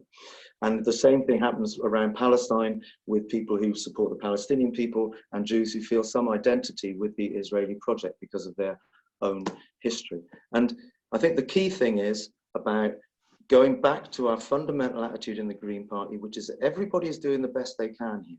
Everybody is coming from a place which is true. We have to approach it that way, and then listen to what they're saying and find out what is being said underneath, and address all concerns equally. The needs of all the members, we need to attempt to meet them and find a resolution. I think I'm well placed to do that because I've been very involved in listening projects and conflict resolution across a whole number of campaigns. I just think it's essential to remember we're all good human beings doing the best we can from different experiences, and we have to find ways which are based on reasoned thinking to get through that. And then we need to hold, as GPECs, hold that process and ensure that the discipline and the way that the debates are held is fair and just, and that the rules are applied equally to all members, regardless of their position. Great, thanks, Theo. Brilliant. So we're going to move on to some other questions now that have come through on the chat. And there's an amazing amount of questions that have come through, so thank you very much, everybody. The first question is, one of the major problems with the TUC is the ignorance about issues impacting freelancers. What will you do in your role to challenge trade unions to represent the interest of freelancers and great freelance-friendly policies such as UBI, or Universal Basic Income? So first off, I'm going to ask Theo, that one. Who was that question from? I'm not sure who it's from. This has come through on the chat. Okay. Well, whoever you are, the first thing I'd say as Trade Union Liaison Officer is that's really important.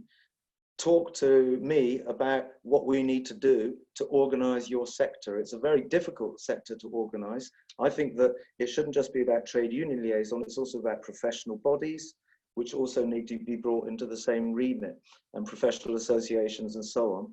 And freelancing is obviously something which a lot of people are going to, there are going to be more freelancing people now.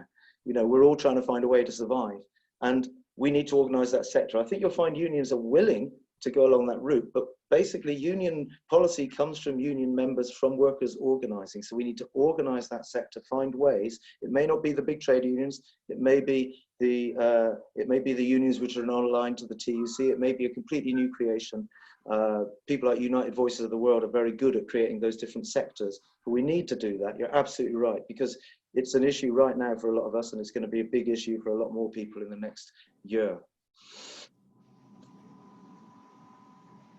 Brilliant. So then, same question again to Matthew and Paul. One of the major problems with the TUC is the ignorance about issues impacting freelancers. What will you do in your role to challenge trade unions to represent the interests of freelancers and great freelance-friendly policies we have, such as Universal Basic Income? That's the Matthew and Paul. Sure, great. Yeah, thanks. I mean, this is quite close to my heart because I am a freelancer. So I know all about how the TUC sometimes do leave us off. And actually, again, my union is Equity. Most of us are freelancers, creative and performance professionals. And although Equity is part of the TUC, we often challenge the TUC. And I know, for example, the Musicians Union is very pro Universal Basic Income. So there are even members under the TUC. Just because it's an umbrella body doesn't necessarily mean that the unions that are part of it are going to agree with everything it says. And I think that's a really important point. And we can remember that because obviously we're Green Party members as well. And perhaps sometimes unions don't agree with everything we say, but we find that middle ground and we work things through. And equally, I mean, this sort of touches on what Theo was saying as well. There are new radical unions coming up, like IWGB, United Workers. All these ones are coming through as well. They're not affiliated to the TUC, and they're very, very open to new ideas, new radical voices. And again, I think me and Matthew are pretty radical in our voices in relation to the trade union movement, and we'd be happy really to work with anyone to push those UBI policies and indeed push the working rights of freelancers and indeed the gig economy. Fantastic, thank you. And then to Kefentse, I'll just ask the question again. It's, well, I've lost it now. One of the major problems of the TUC is the ignorance about issues impacting freelancers. What will you do in your role to challenge trade unions to represent the interests of freelancers and our great freelance-friendly policies we have, such as Universal Basic Income? I think that we're all of us in agreement with that. I think it's about talking to them, getting them together, talking about their issues and getting them to unionize. If there's not someone speaking for them, we need to be that that voice for them. And it is about, you know, even challenging within the system that there is. And like you said before, it is an umbrella organization. So there are going to be people with different unions with different ideas and different voices that want to speak. So I think it is a case of just speaking to them, finding out what their own personal views are, their own personal grievances are, and try to establish a network with others, with ourselves, and with the system to work out a way of how we can best serve them, because that's what we're all about, basically. Brilliant, thank you. Okay, so for the next question, which is also a brilliant one, I'm going to go to Kefentse first, then Matthew and Paul, and then Theo. So Labour members and those on the border left often claim the Green Party lack any kind of class analysis that roots their policy or decision making, unlike Labour. Hold on. There's a phrasing issue here. Unlike Labour, that's rooted in organised labour. What is your response to the accusation, and what is your personal analysis of Green policies and class? Can you just repeat the question again, please? Yes. Labour members and those on the broader left often claim the Green Party lacks any kind of class analysis that roots their policy or decision making, unlike Labour, that is rooted in organised labour. What is your response to the accusation, and what is your personal analysis of Green policies and class? So basically the accusation that we have no roots in working class class analysis. I think there's a bit of irony in what was spoken there, because there's kind of two bits of stereotype there. The stereotype of us being only for middle class, and the stereotype of Labour only being for working class. Mm-hmm. So obviously with the way that our process works and the way that we have democracy in our party, and anyone can give a motion that can go through to conference, it's obvious that statement is not true. But I think it's the way that we're perceived to be like that. That's what the reason why a lot of Labour supporters would say that, because we seem like a party that only caters to white middle class people. So I think it's a case of obviously reflecting what's in our policies for those working class people. Because as much as, you know, we can talk about our own internal structures, a lot of people don't know what that is. And the only window into what they see is how we are perceived and what we show them. And if we're not perceived as people that are for the working class, or showing for our policies that we're for the working class, people just don't think that we are. So I think it's a case of just making sure that what we are doing internally is reflected externally. Brilliant, thank you very much. I think I said Matthew and Paul next. I will ask the question again. Labour members and those on the border left often claim the Green Party lacks any kind of class analysis that roots their policy or decision making, unlike Labour, that's rooted in organised labour. What is your response to that accusation, and what is your personal analysis of Green policies and class? Okay, so I'm going to take this one. The first thing I want to say is that nobody on this call should ever take that from a Labour member. Looking at what the Labour Party has done almost consistently over the past 40 years, but let's face it, throughout much of its history, it has abandoned the cause of militant member-led trade union struggle. It has often promoted bureaucratic unionism, and rather than trying to promote militant struggle among its members, it's tried to sort of tap into and contain the larger unions. And I think that's done a great deal of damage to the trade union movement across the board, and it's something I think we should want to address. So never take that lying down. In terms of how I view the intersection of class analysis and class struggle and green politics, I think it's absolutely necessary for green politics to have a robust class analysis that is international, which takes the working class as an international global body of working people. It needs to be intersectional. It needs to recognize that there are various different social hierarchies, and that the social order that we live under profits from all of those, and that all of those empower the boss against the worker, the landlord against the renter. And ultimately, I think the green class analysis is the truest and best one. We have so much more, so much more to say, and so much more that is relevant about the intersections of class and environment, for example, about the intersections of class and gender and sex and race and how those things tie together. And I'm always very proud of a green class analysis. And so I think, rather than being the sort of poor relation of class politics, we need to be deeply proud of our class analysis. And indeed, we need to be, confident in shouting it from the rooftops. I think one really important thing we need to do is embed that in the real struggles that workers are undertaking. And that's what the trade union liaison officer should be doing. Great, thanks, Matthew. I was about to cut you off then. Right, so Theo, over to you to ask you the question again. Labour members and those on the broader left often claim the Green Party lack any kind of class analysis that roots their policy or decision making, unlike Labour, that is rooted in organised labour. What is your response to that accusation, and what is your personal analysis of green policies and class? Well, I think it's historically true, obviously, that Labour is rooted in organised labour. I don't think it's, as Matthew said, I don't think it's been acting like that. I was at the Vestas occupation, wind turbine factory occupation on the Isle of Wight, when they appealed directly to the Labour government to step in, nationalise them and give them green jobs. And they were completely failed at that point by the Labour government. I don't think Labour can boast any longer to be that voice. But I think that we have to acknowledge that we are overwhelmingly a middle class party still, and that is really, in a way, that's an illusion the middle class people have. We're really part of the working class, but we maybe have different privileges and expectations. But the fact is that the working class, which is everybody who has to earn a wage or a salary just to get by, those people overwhelmingly care about the environment and want to do something about it.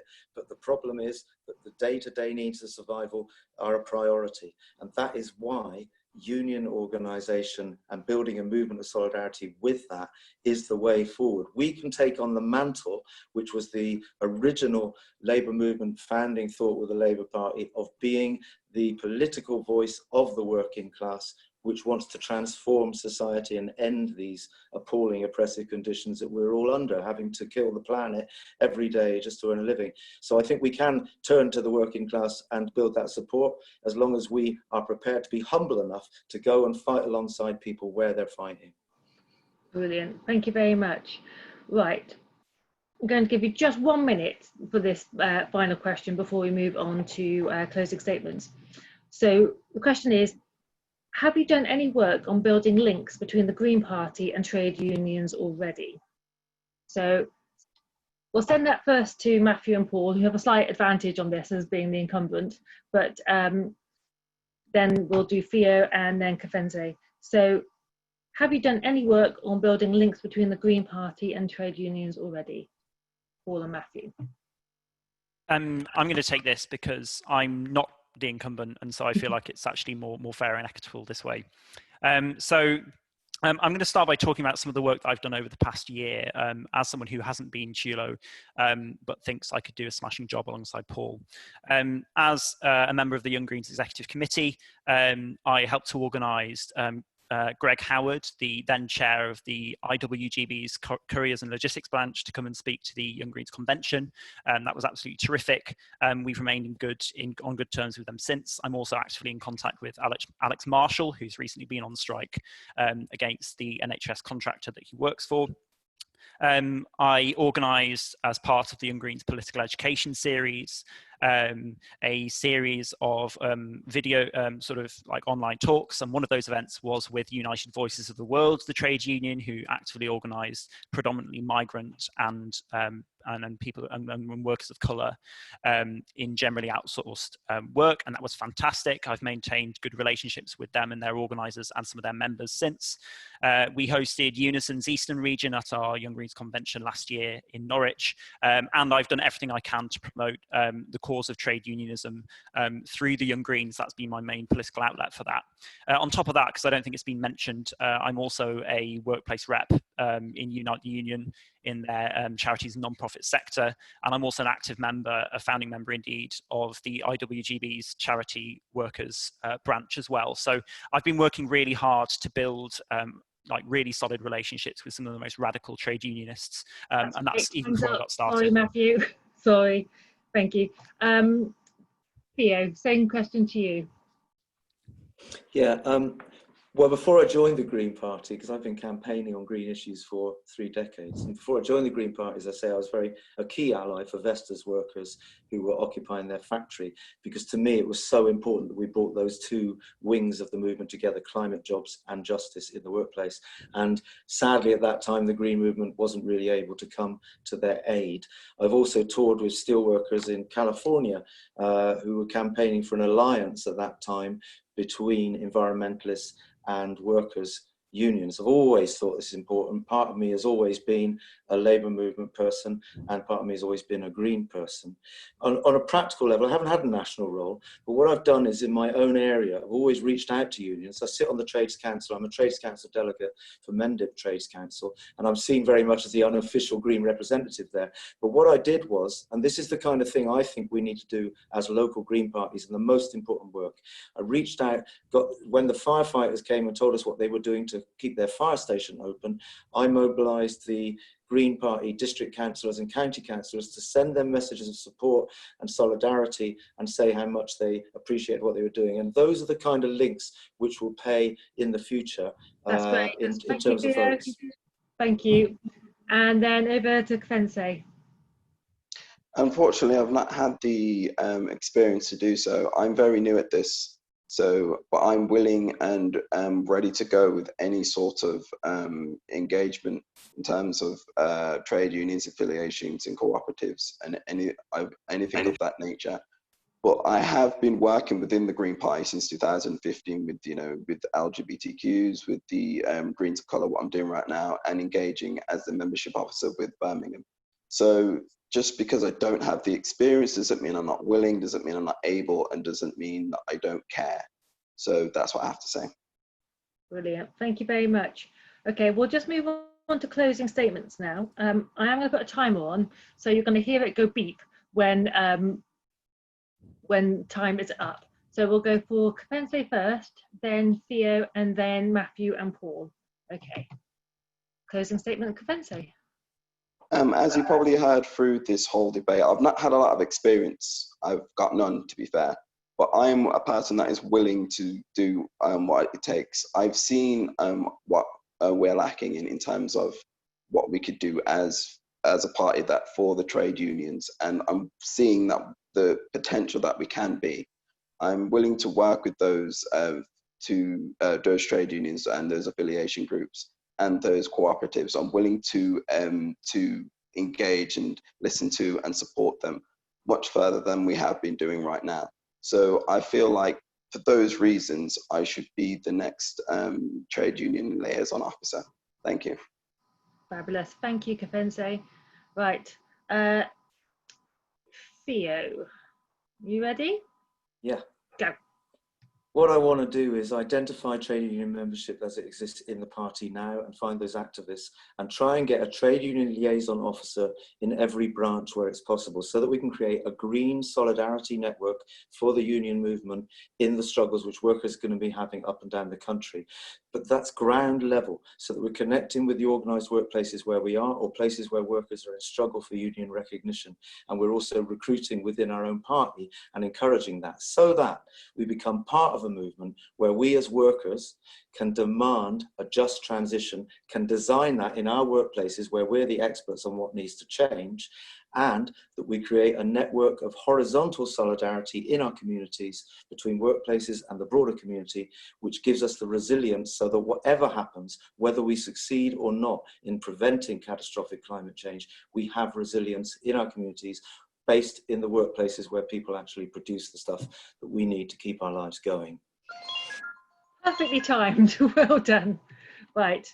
Okay. Matthew and Paul, who's going to do this? Brilliant. Right. Ready, steady, go. Okay, so you've heard quite a bit from us already, but unsurprisingly, I'm going to be asking you to choose me and Paul as your first preference for the Trade Union Liaison Officer role. I wanted to say, give our three sort of biggest priorities because we haven't had time to get onto those yet. our first priority is to map and understand where trade union activity and membership is in the party, because we know it is there. It is there in the shape of me and Paul and so many other people on this call. We need to understand where our power lies before we can exercise it. Secondly, we want to build strong relationships with all of the Green Party leadership and help to build strong relationships between Green leaders and between trade union organisers and members to ensure that we are shouting our support for unions from the rooftops. And thirdly, we need to build strong relationships between the TULO, between the campaigns officer and coordinator with Green Party officers at a local and regional level. And only that way will we be able to build the grassroots energy and militancy that we've all been talking about this evening. So please choose us as your first preference. Brilliant. Also perfectly timed. Thank you ever so much, all of you, for taking part and for your time and making the time to come and do this for us. It's been great. And thank you for everybody's questions as well. Now we've got a minute, I guess, until the leaders. Yeah, thank you so much, Anya. Thank you for all the candidates for attending. Please do stick around if you can. We've got about 45 participants here. Yeah, let's just take a minute. If you need to nip off and have a comfort break, get a cup of tea or get some water, just before we bring the leader candidates in. Obviously, we've got Shahrar Ali, we've got Rosemary Sexton, and we've got Sian Berry from Jonathan Bartley and Sian Berry, who are standing as a joint candidate. So yeah, take 1 minute and we'll come back. Can you put the interlude music back on, Annie, if possible? It's on. There we go. Oh, we're between tracks. Hold on.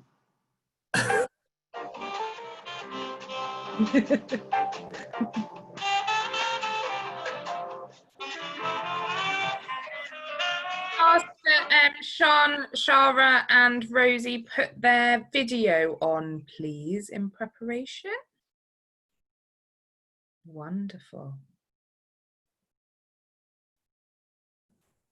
And as Rob is chairing, I'll say this. Thank you to Rosie for attending on your birthday, as that is a level of commitment above and beyond what we would normally ask for anyone. So thank you very much for that, Rosie, and happy birthday.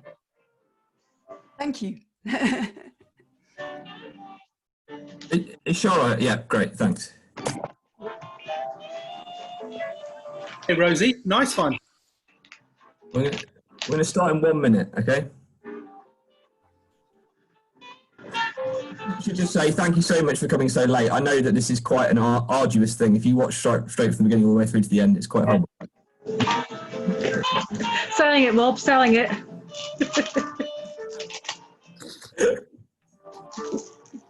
Thanks for coming to this horrible, horrible event. Sorry, it's just late. I'm getting tired myself. So hopefully we'll get through this and it will be a productive time.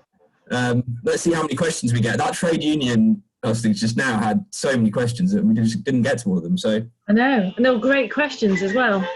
Really great questions.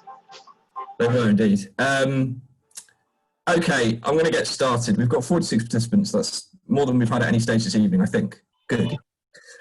So welcome everyone to the leader hustings. So we have today Shahrar Ali. Is it Rose? Do you want to go by Rosie or Rosemary, Rosie?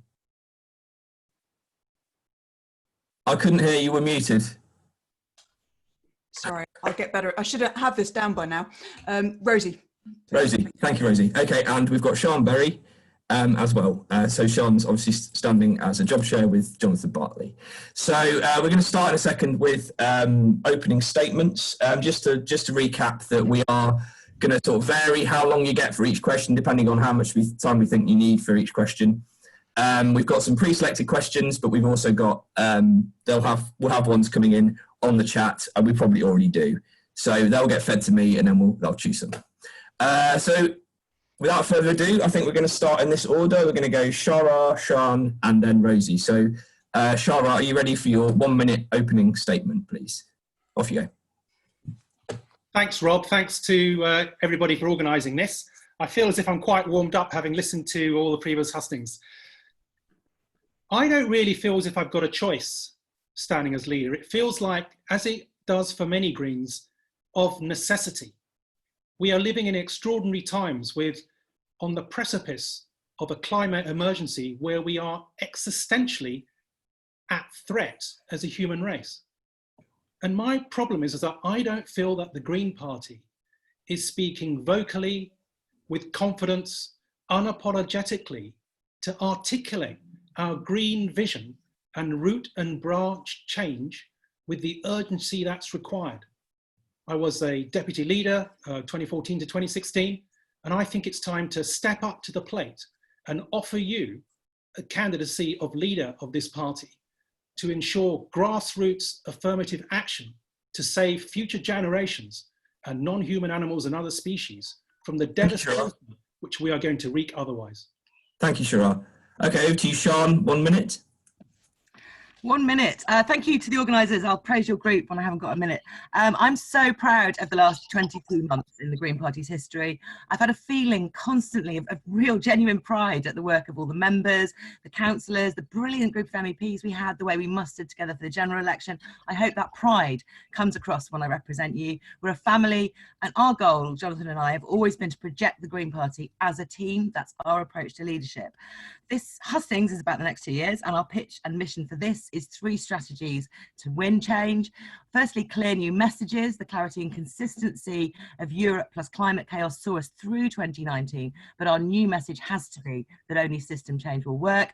More green credibility, secondly, through delivery on the ground and getting you that better infrastructure and field support. And thirdly, the global deadlines, the crises mean we have to win more change now, which means we're working better with our allies, part of a mass movement that wins more and constant victories, of which we are the political wing. That's our mission for the next 2 years. We hope you'll back our first preference again, please. Thank you. Thank you. And finally, over to you, Rosie. 1 minute. Hi everyone, I'm Rosemary Sexton. I'm a Green Party councillor in Solihull. I believe we've got a choice to make about our future. We can continue acting as a pressure group and expecting other parties to carry our cause for us, or we can take the next step to becoming a major political force on our own terms. How do we do that? First, we need to be serious about inclusion. We have to do a better job of engaging with people and communities who are not like us and making them welcome.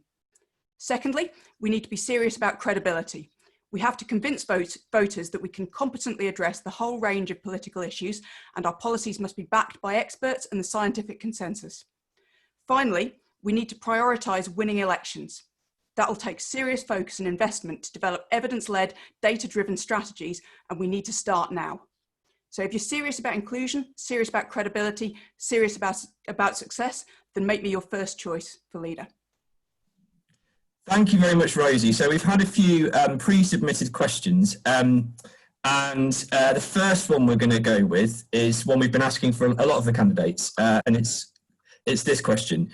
Are you mentoring or helping anyone either to take your place or for other leadership roles within the party? Now, that's obviously a very loaded question for a leadership candidate, but I do think it's relevant. So we're going to go in this order: Rosie, Shahrar, and then Sian. So the question again, for Rosie, are you mentoring or helping anyone either to take your place or for other leadership roles within the party? And I'll give you 2 minutes to answer that one. Rosie. Hi there. So in Solihull, I'm the spokesperson for health and adult social care. I took on that portfolio at the beginning of the year, and I was very much dropped in at the deep end. I didn't really have anyone to show me how to do it, so I've been learning as I go along. And one of the things that I've been making a point of doing is working with our other councillors to help them to understand that portfolio better, so that they can understand the issues in there and also how to get things done from a health and social care perspective, because it's actually a really complicated portfolio. There's a lot going on, a lot of different agencies involved, and that's something that I've become really interested in, how we get results, and especially how we get results from opposition. So that's something that I've been working quite hard on with some of the others in our group. We also work closely together when it comes to working with new candidates, new target candidates in the group, and people who are going to go on and become our next generation of councillors. So those are some examples, but I think mentoring in general is a really important way both to pass on what we've learned, but also to get new input from others. And I think having to ask ourselves some of those tricky questions is one of the benefits of doing that. Thank you, Rosie. Over to you, Shahrar, I'll just repeat the question quickly. It is, are you mentoring or helping anyone either to take your place or for other leadership roles within the party? Shahrar. I think this really goes to the heart of what the Green Party is about. And actually, Sian used the word earlier about being a family. And we really do need to get better at developing a nurturing, caring environment for new members, for people who have been around the block a while as well. So yes, mentoring is something that I do on a daily basis, not just in my place of work, but also in the Green Party. There's been a bit less of it whilst we're in lockdown, but I would say that I'm always very welcoming towards new members. I used to spend quite a few years inducting new members into the party, telling them a bit about our philosophy and how we do politics differently. And then also having individual conversations, sometimes over a period of time, which I think is what mentoring is to offer that continuity. As for leadership, there's leaders in all of us. And I think what's really key about this question really is that we should be helping new members and other activists to find the roles which not just fit their skill sets, but also that they can move into and develop and actually make and bring the best for the party for all of us. And that doesn't just necessarily mean a few leader roles in the party, which are after all spokespersons roles. And I think at best, the Green Party, whether in how we debate, whether in how we make policy, is all about a community of equals. And I would say, and I hope that in my dealings with members that I would demonstrate that, often helping people out when they're perhaps in a crisis, in a local party, that they're feeling that they're unheard or they're not able to pursue their interests, and just using the contacts and with the relationships that I might have throughout the party, just to see if I can facilitate their happiness within the party so that we can make the best of them, they can bring the best for us. Thank you, Shahrar. So the same question to Sian, which is, are you mentoring or helping anyone either to take your place or for other leadership roles within the party? So it's 2 minutes on that, Sian.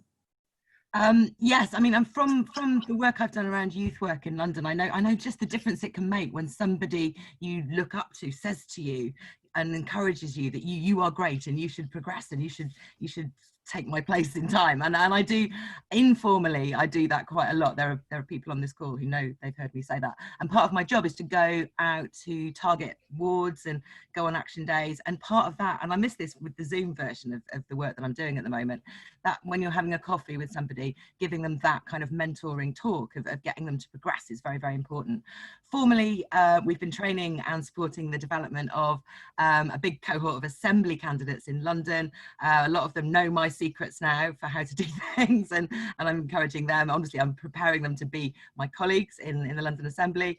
And I've taken part in the formal mentoring by 30 under 30. I think this is really important. And what we haven't had in the last 22 months is a good formal mentoring scheme through the Green Party. We've had 7 MEPs elected who've got this baptism of fire of being MEPs and being trained that way.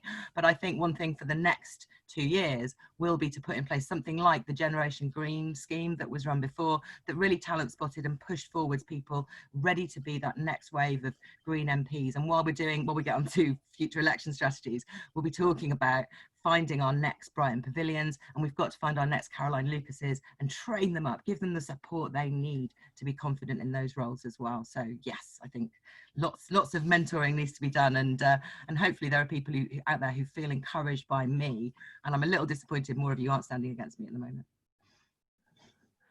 Thank you very much, Sian. So we'll just go on to another one of the pre-submitted questions. And it's to do with this. So we're going to go in this order: Sian, Rosie, and then Shahrar. So how would you go about, oh sorry, the wrong one, that's the one we're going to do next. Firstly, we have some areas of fierce argument and debate within the party, specifically regarding trans rights and Israel-Palestine anti-Semitism. How will you help the party heal? So first of all, that's to Sian. To me. Sorry, a minute and a half, sorry. Okay, great. I mean, my position on trans rights is very, very clear. I support our policy, and I think that anyone trying to raise concerns based on demonising or stereotyping trans people is being prejudiced.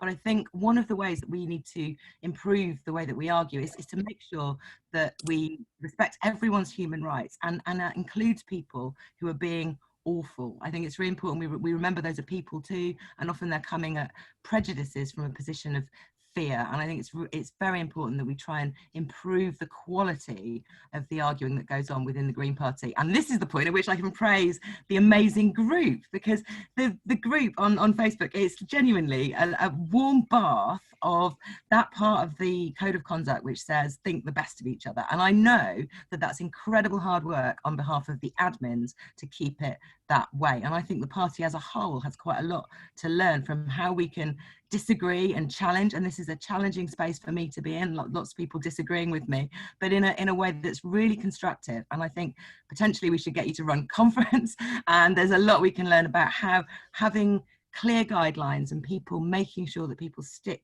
to a code of conduct and stick to that important principle of thinking the best of each other can improve things and can get us to heal where we have had disagreement. Thank you, Sian. So the same question to Rosie, which is, we have some areas of fierce argument and debate within the party, specifically regarding trans rights and Israel-Palestine anti-Semitism. How will you help the party heal? So you've got a minute and a half, Rosie. Over to you. So first of all, I fully support the principle that we should be able to discuss issues of disagreement.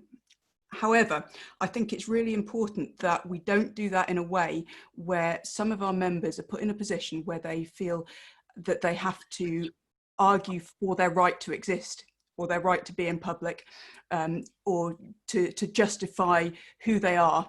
And I think it's really important that we ensure that that when these issues are discussed, we're supportive of those people in order that they don't have that experience. I think that's absolutely vital. And the problem is, some of these debates have become so toxic that it's very difficult to tell the difference between what are genuine good faith concerns and what are actually some quite unpleasant dog whistles. And I think this means that we've got to be really careful about how we tread around some of these subjects.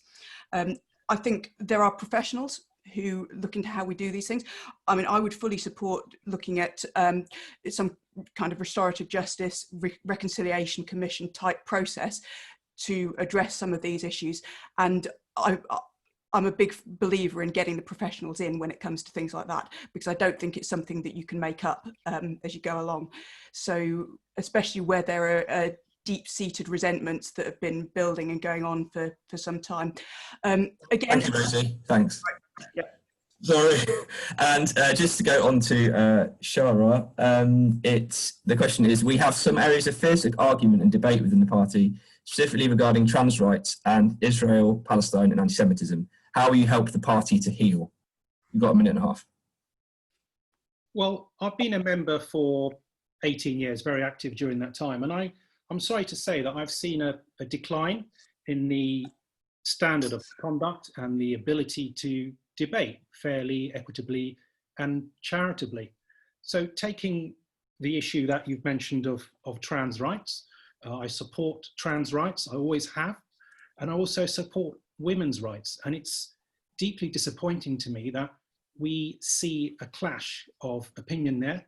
We ultimately have to listen better. We have to make sure that there are spaces for women in this party who may have disagreement to be able to articulate and vocalize those concerns always. So I don't want to see a situation, which is happening in the public sphere as well, where women's groups who are campaigning on a particular cause find themselves boycotted or deplatformed and not able to meet or convene in civic halls. I don't think that's right. I think we need to be able to talk these things out. If we ourselves don't want to debate ourselves, we should make sure that we have others who are able to debate on our behalf. Turning then to anti-Semitism. The IHRA definition, I think, is a deeply flawed definition. And the way to move forward on that, as I hope will happen at the next conference on a motion that I'm putting forward, is that we will finally put that to bed. We should not be adopting that definition. Anybody who looks at that and inspects it and scrutinizes it will see that it will prevent us from campaigning on boycott. You draw your comments to a close, Shahrar. Of course. We want to be able to continue to campaign on BDS, and that definition wouldn't allow us to do that.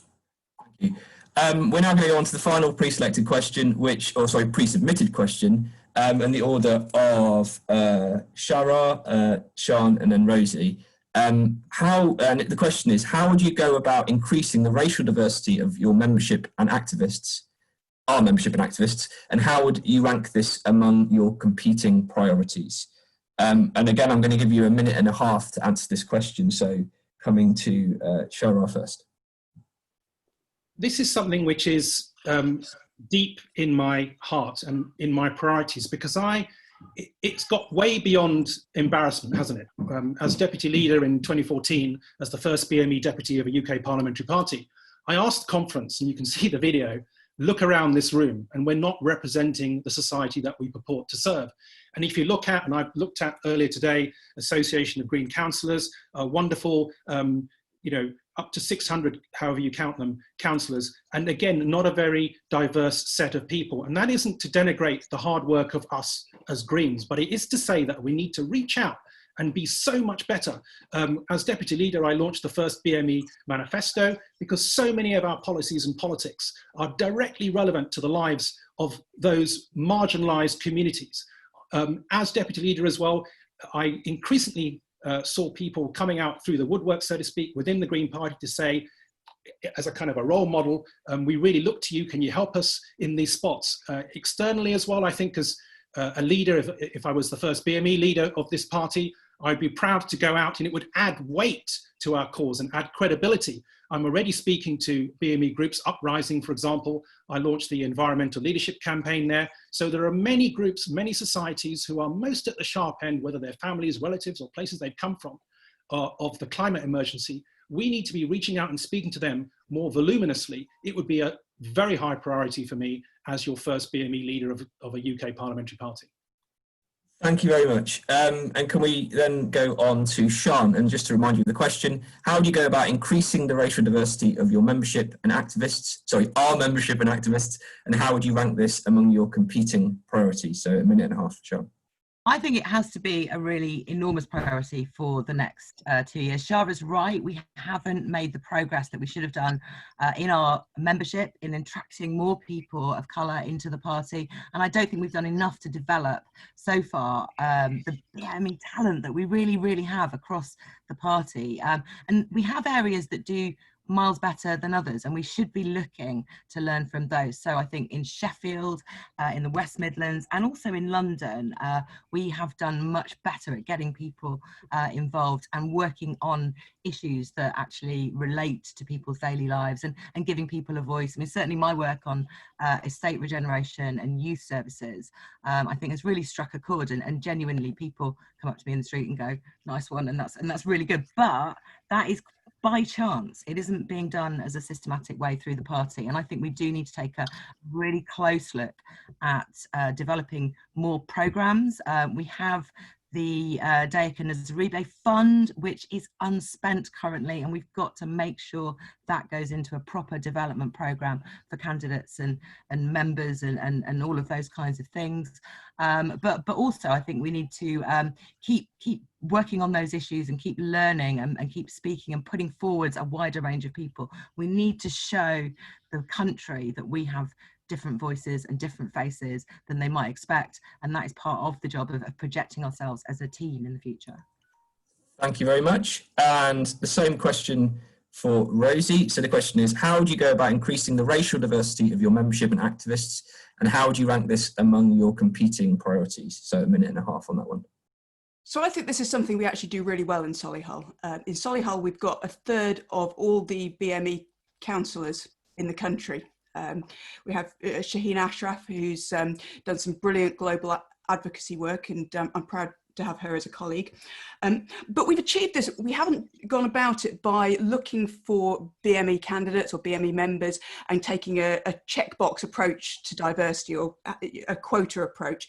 We've done it by going out and engaging with communities where they are, listening to their concerns and letting them hear us speaking about those concerns, and building that trust that we can deliver on their behalf, raising issues that are important to them in council. I mean, I was talking the other day about the Public Health England report into COVID and BME communities, and they can see us doing this work.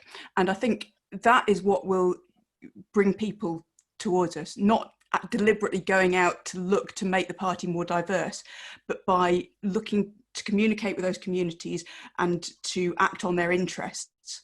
And that's what's going to make us more appealing to people from those groups. Thank you very much, Rosie. So we've got a few. Apparently, I'm speaking too close in. Is it coming across really badly? I'll try and stand back a little bit. Sorry.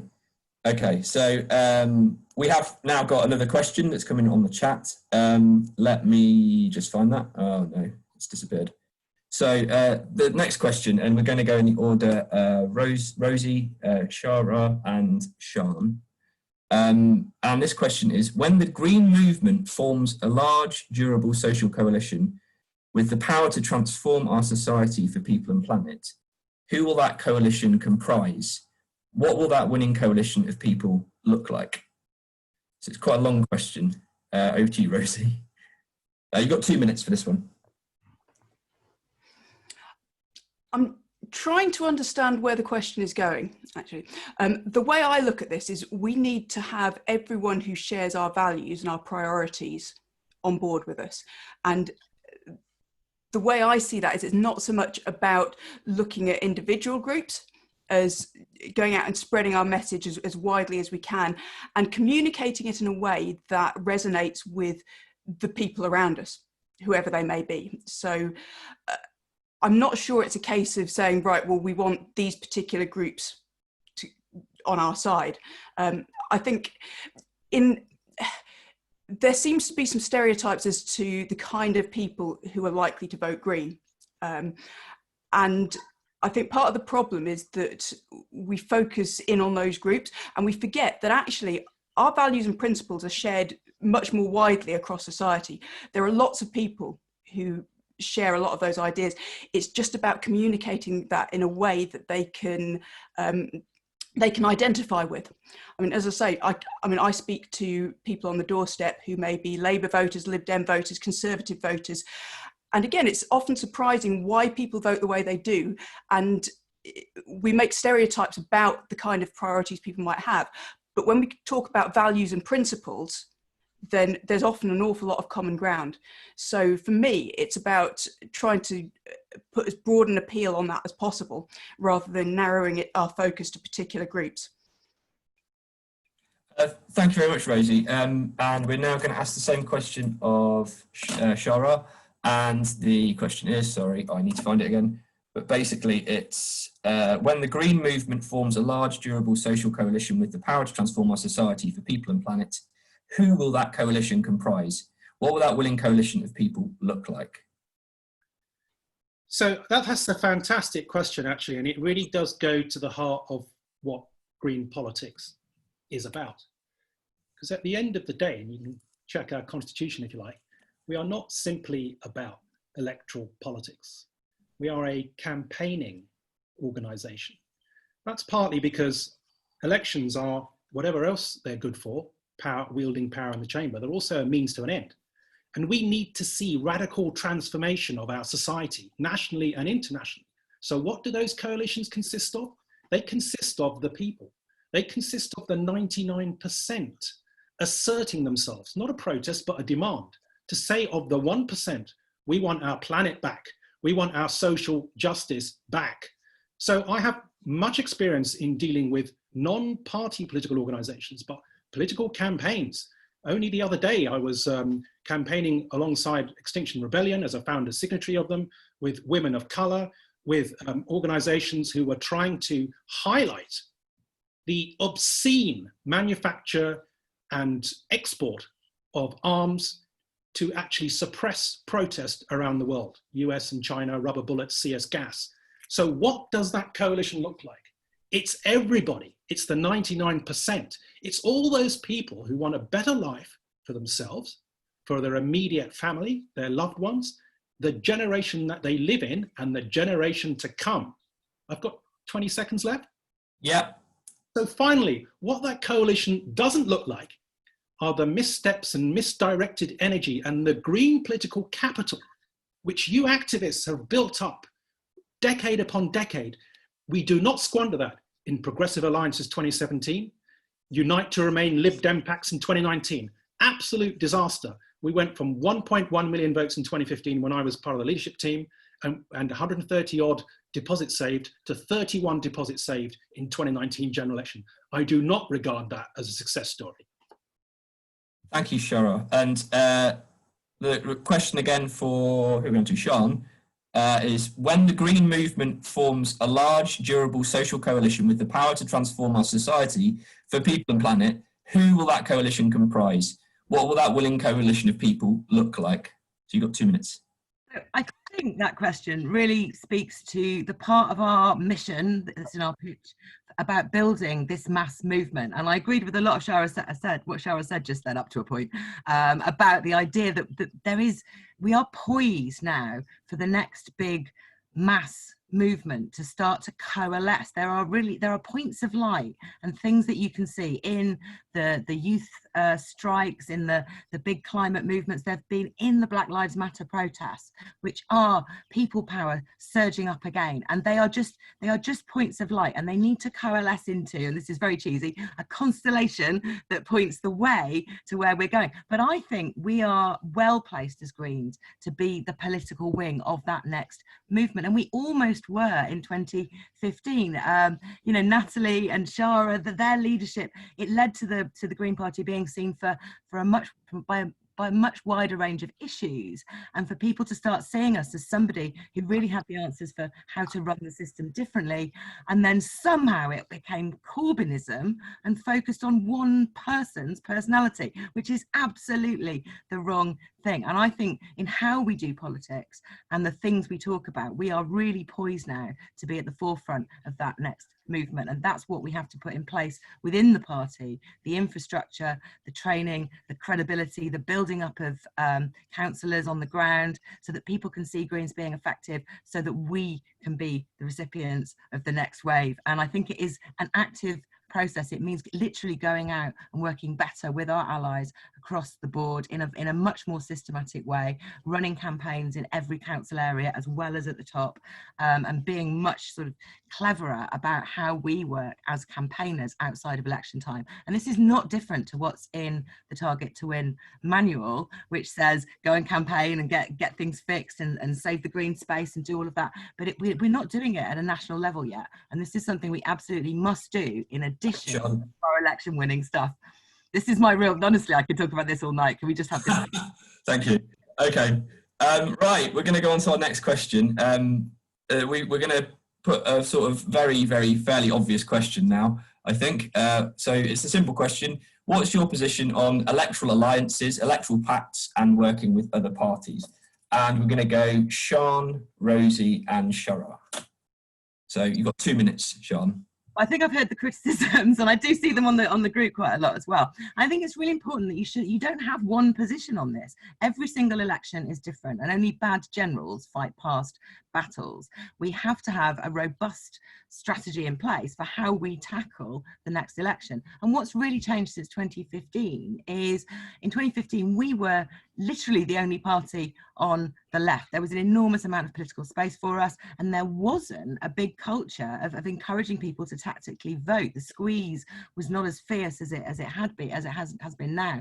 And we've got to face up to the fact that every single election we need to have a robust strategy for how we deal with it, and it may be different in different situations and different circumstances. And I don't believe that I am the best, I'm the most keen person on alliances, which I keep getting painted, because one of the things I did when me and Jonathan first took over the leadership is we spent our first round of interviews saying very, very clearly that our party was not happy with how we were treated in 2017, that our members and candidates around the country had faced unconscionable bullying from parties, and many of them had stepped aside simply because of that. And I think that was outrageous, and we needed to put in place a strategy that held us firm. So we were saying our door is closed. If you want to make an alliance, you have to come and knock very, very hard on our door and offer us something that's worth it. And the final thing I want to say on this is we're a democratic party, and no leader gets to decide on this. And what we've come out of 2019 with is a good process. We went about the alliance discussions in the right way. We asked members first what they thought, and the members told us please do this. We need to save the country from Brexit. This seems like something that could turn into something reciprocal. And so we went and talked, and I didn't think that these talks were going to come out with anything that would comply with the criteria of it being a reciprocal deal. But somehow we got to the end of those negotiations, and that was really impressive.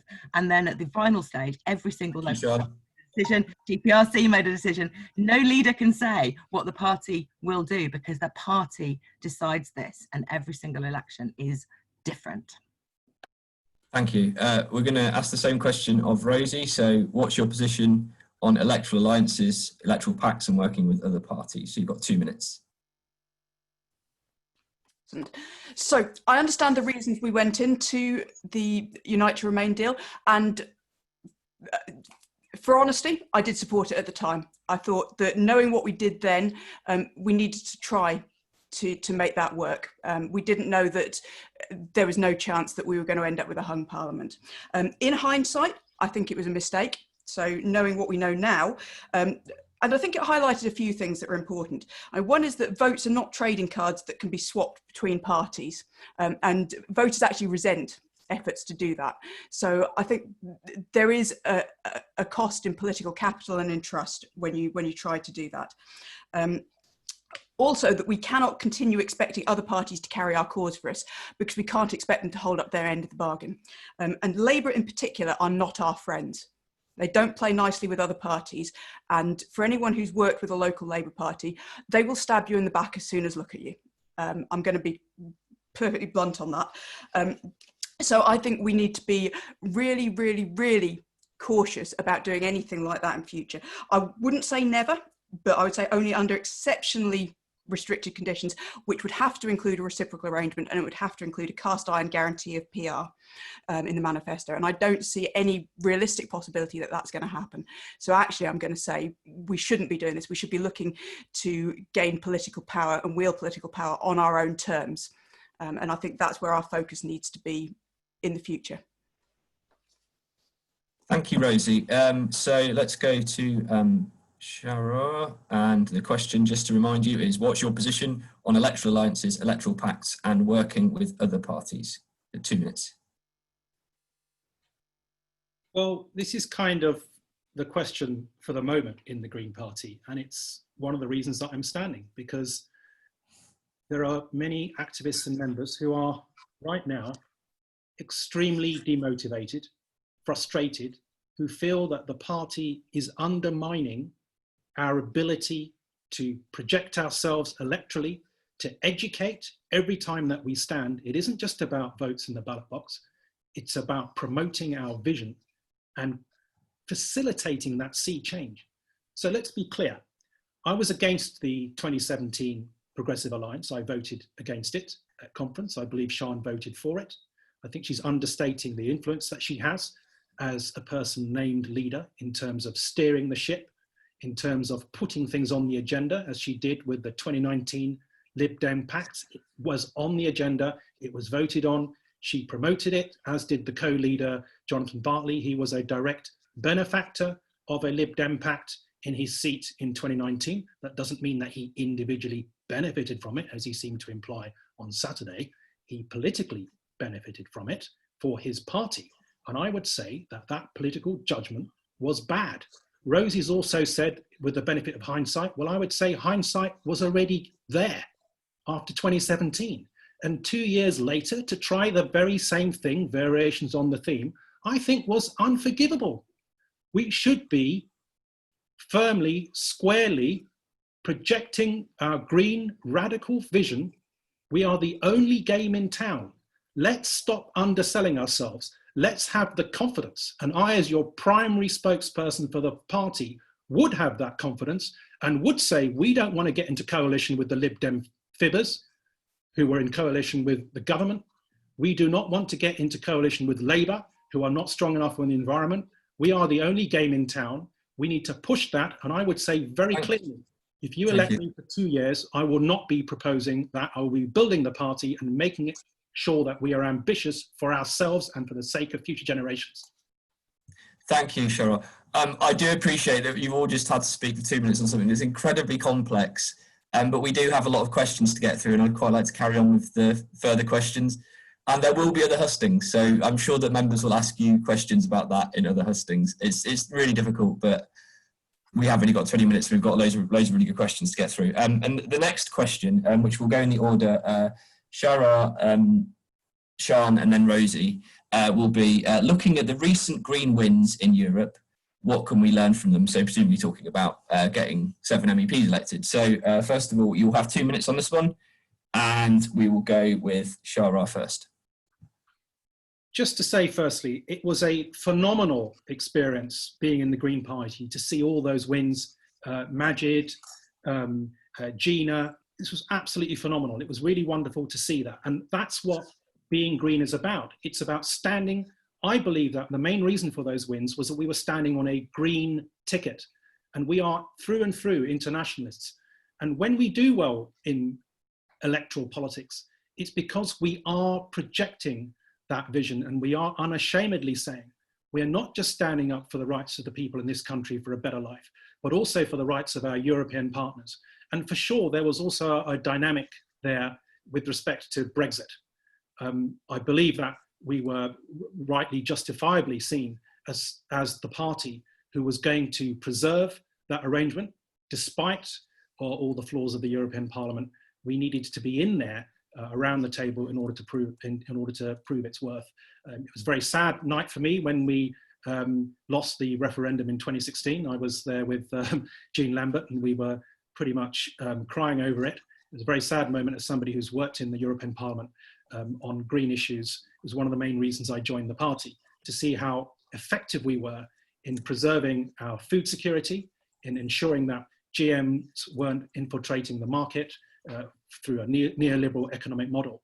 So what we need to do now in the Green Party is, because we've lost one of our best elections, the European Parliament, which galvanized people in the electoral cycle, where we would actually win people through proportional representation, we need to find better ways within the system that we've got to punch above our weight. So what I would be saying, as internationalists, we need to be moving beyond Europe, we need to be moving beyond our comfort zone, building alliances with socialist, yes, governments in Latin America, making sure that we can learn from them to try and build resilience in our country, because we have a confluence of crises on the horizon. Thank you, Shahrar. Thank you. Thanks very much. And so the same question, which is, what can we learn, looking at the recent green wins in Europe, what can we learn from them? And this is for Sian.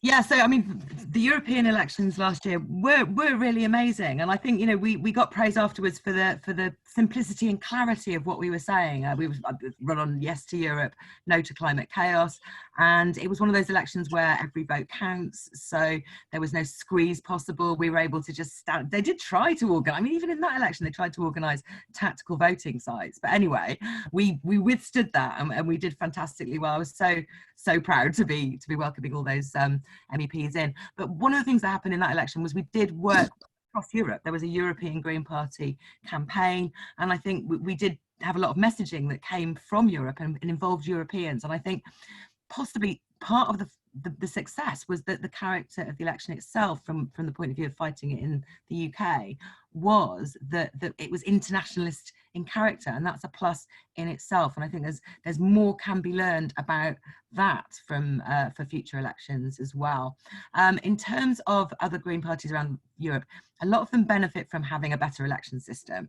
And actually, I think when we're putting together the strategy for the next years leading up to the next general election, trying to focus in on new development constituencies. And remember, in 2019, we came out with 15 second and third places around the country, and that was not always in places that were part of the Unite to Remain agreement either. So we've got a very good clue about where the next Brighton pavilions are going to be, and we're going to have to be developing campaigns to win again in Brighton, like we did in Brighton Pavilion. And we were third in Brighton Pavilion in 2005, 5 years before that. So this is totally possible.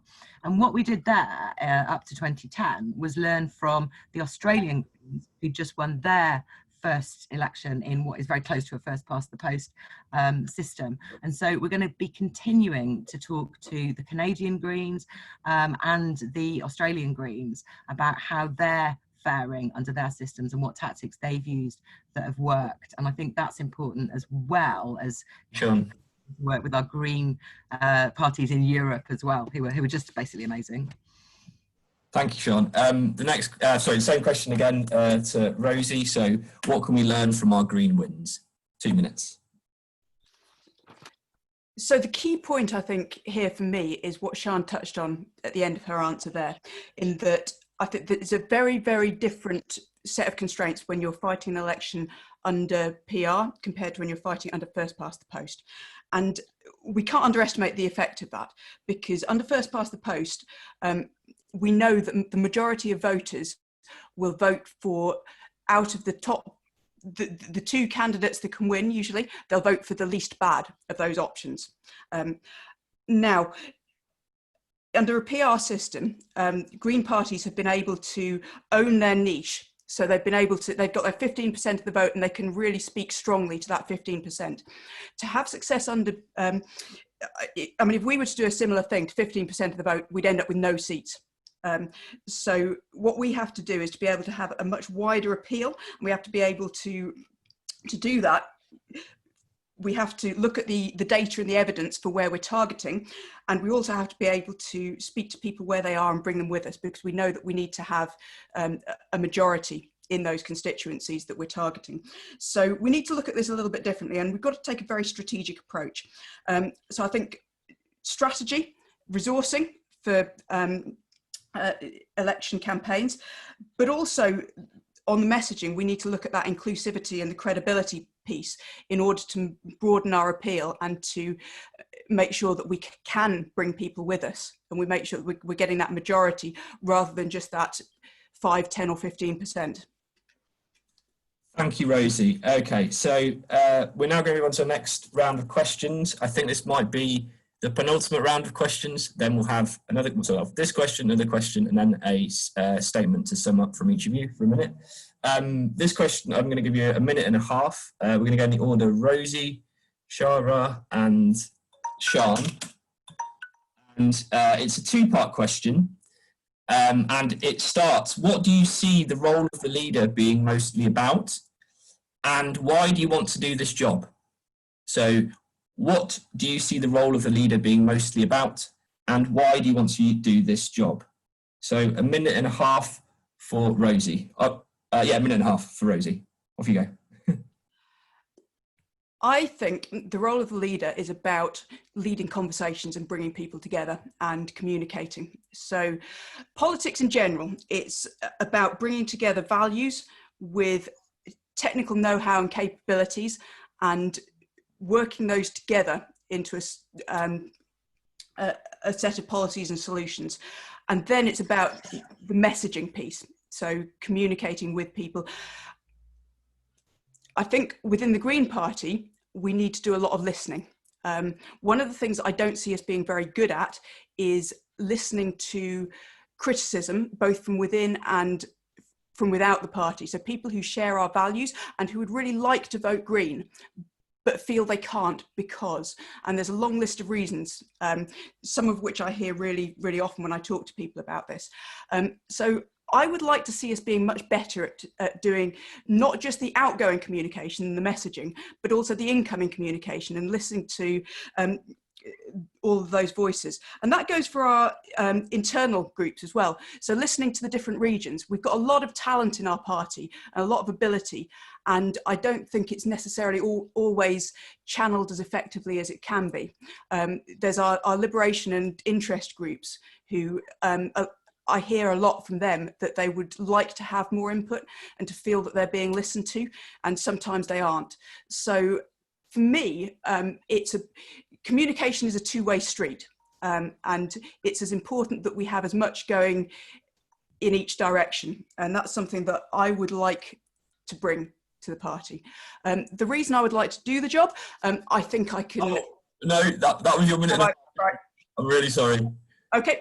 That's fine. Clarified that, but anyway, sorry. Next person. So it's why you would like to do the job, and what do you think the role of leader involves? You know, that kind of thing. So 1.5 minutes for Shahrar now, isn't it? Sorry, yeah.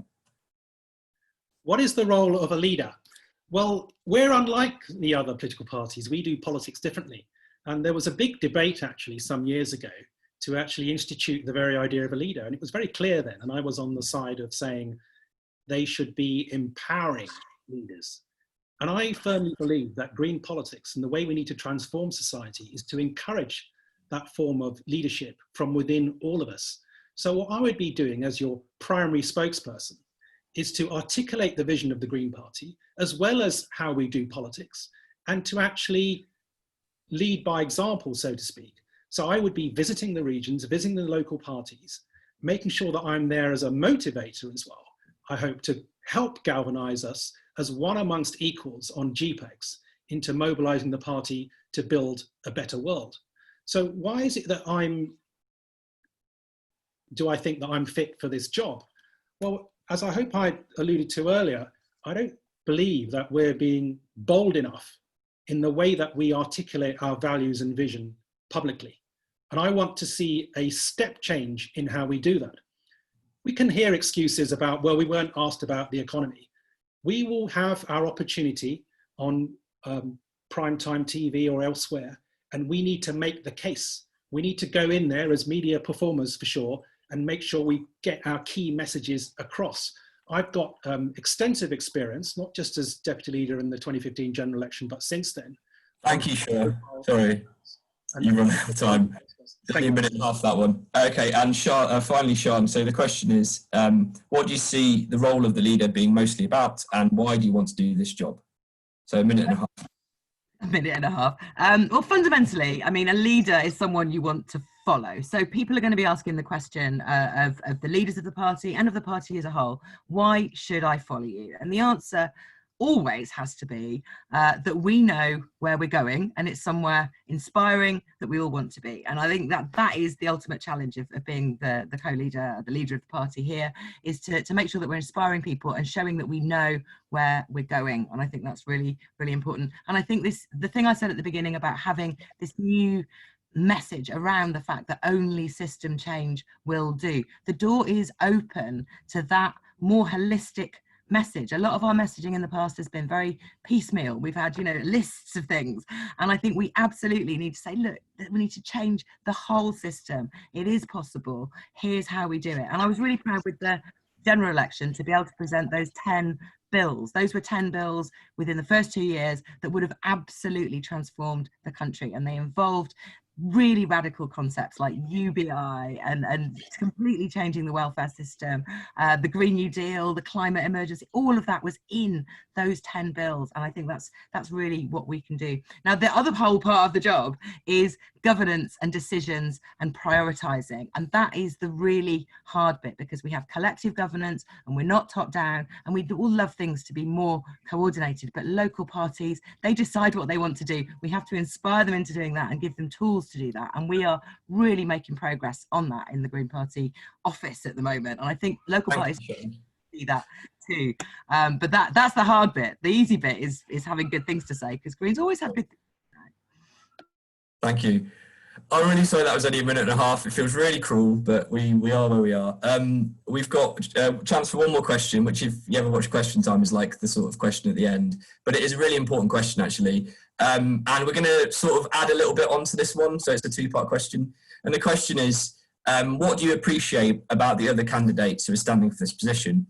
And the additional bit of the question is, what is your favourite biscuit and why? Okay. So I'm going to give you a minute and a half, and that seems a bit weird considering the last question, but that's what I'm going to give you to answer that. And it's going to be, what order are we in? It's Rosie, Shahrar, and then Sian, and then we'll take your closing statements after that. So yeah, Rosie, off you go. I'm sure I went first last time. Oh, did you? Okay. I don't mind, but... Go on, go for it. Sorry, can you just give me the first part of the question again? I got hung up on the last part, which is dark chocolate hobnobs, by the way. It's what do you appreciate about the other candidates for this position, so the other leader candidates? Ah, great. So Sian and Jonathan, I think, have worked really hard, and I'm not going to play down the amount that they've done to get us to where we are at the moment. I mean, we're the fourth party of English politics, which is no small achievement. And I think there has been a lot of work that's gone into that. So I want to I want to credit them for having carried that burden for the last 2 years, and thank them for that work. Shahrar, I don't know very well at the moment. I'm looking forward to getting to know him better, and I think it's great that he's so outspoken and he gets some really good debates going. And I think that's important. It's important that we all have an opportunity to discuss these issues. So, thank you. Okay, and then we'll go with Shahrar next. So it's what you appreciate about the other candidates and your favourite biscuit and why. So I might actually, I'll start by saying I've detected a quality in both the candidates on the hustings today, which I really like, and I think it's very important in politics, and I would say a steely quality. And unfortunately, you know, in politics, especially internally, you know, you do need to have a little bit of a thick skin, and I think being able to face down challenges which aren't always as respectful as they should be. And I think that's an important quality that I think the candidates have. In addition to that, I think Sian is particularly good at presenting. I think this could be a weakness, but we can't really focus on that right now. But I think what's very positive about how Sian presents policy, not only does she do so with a smile, but I think she's good at accentuating the positive. I feel as if that might be a weakness as well, but I'll come to that another time. In terms of favourite biscuit, I suppose Jaffa cakes, so that we can carry on with the internal debates about whether we should belong to EU regulation and processes and worry about whether it's a cake or not. Thank you very much. I admit it's a slightly odd question, but that's Sian, isn't it? Yeah, so the question is, what's your favourite biscuit and why? And also, what do you appreciate about the other candidates? Right, I think what Shahrar was getting at there is that I'm a massive left winger in a very good disguise. I think that's what he was saying there.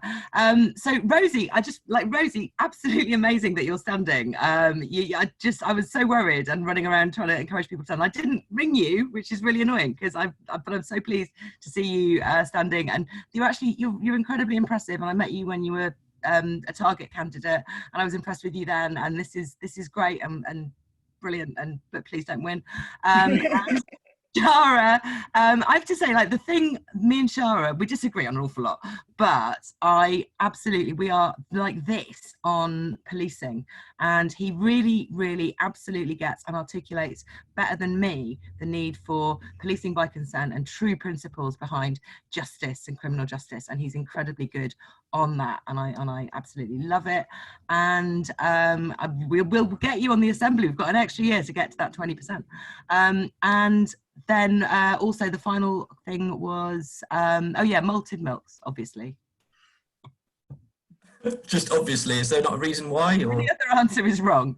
Okay, fair enough. Brilliant. Okay, so now we're going to do the fun bit at the end where you get to tell us why we should vote for you in this leadership election. So you get your closing statements, and I think I'll give you, well, I've only got 4 minutes, so I think you've got to do 1.5 minutes, but it's going to be tight. Okay, so we're going to go Sian, Rosemary, and then Shahrar. So Sian, your closing statement for 1.5 minutes, please. Okay, this has been a great hustings. I hope they're all like this. And I just really hope that members watching today have seen that we're a leadership team that works really hard, has really difficult decisions to make, but we work as a team. We work as a team with all of you, and that we support members at all levels, morally and with resources as much as we possibly can. We've got these twin goals of building up a much better election winning team and changing the national conversation and getting our message across, while also building up to that next movement, and that's something I hope you'll back. And we hope you've seen that we have had enormous success in what could have been a really turbulent time for us since autumn 2018. I mean, this has been the fastest 22 months of my life, and I think it's been the same for almost every Green running anything within the party. So many elections, and we've come through them all in so much better shape than the other parties, to the extent where we're now looking to springboard to the next step. So we're asking you to back us for another 2 years to continue that progress, to help develop the party better, make even more of you winners, build the next leaders for the future to take over from us. And this is because we need that strong and credible Green Party more than anything. We can't risk us slipping backwards, because that is a risk for the whole world, quite honestly. Thank you, Sean. 3 seconds to spare. Brilliant. Okay. Rosie, your closing statement, please. This election is a debate about the future of our party. I think we need a new direction. I think we need to be more than a pressure group or a lifestyle movement.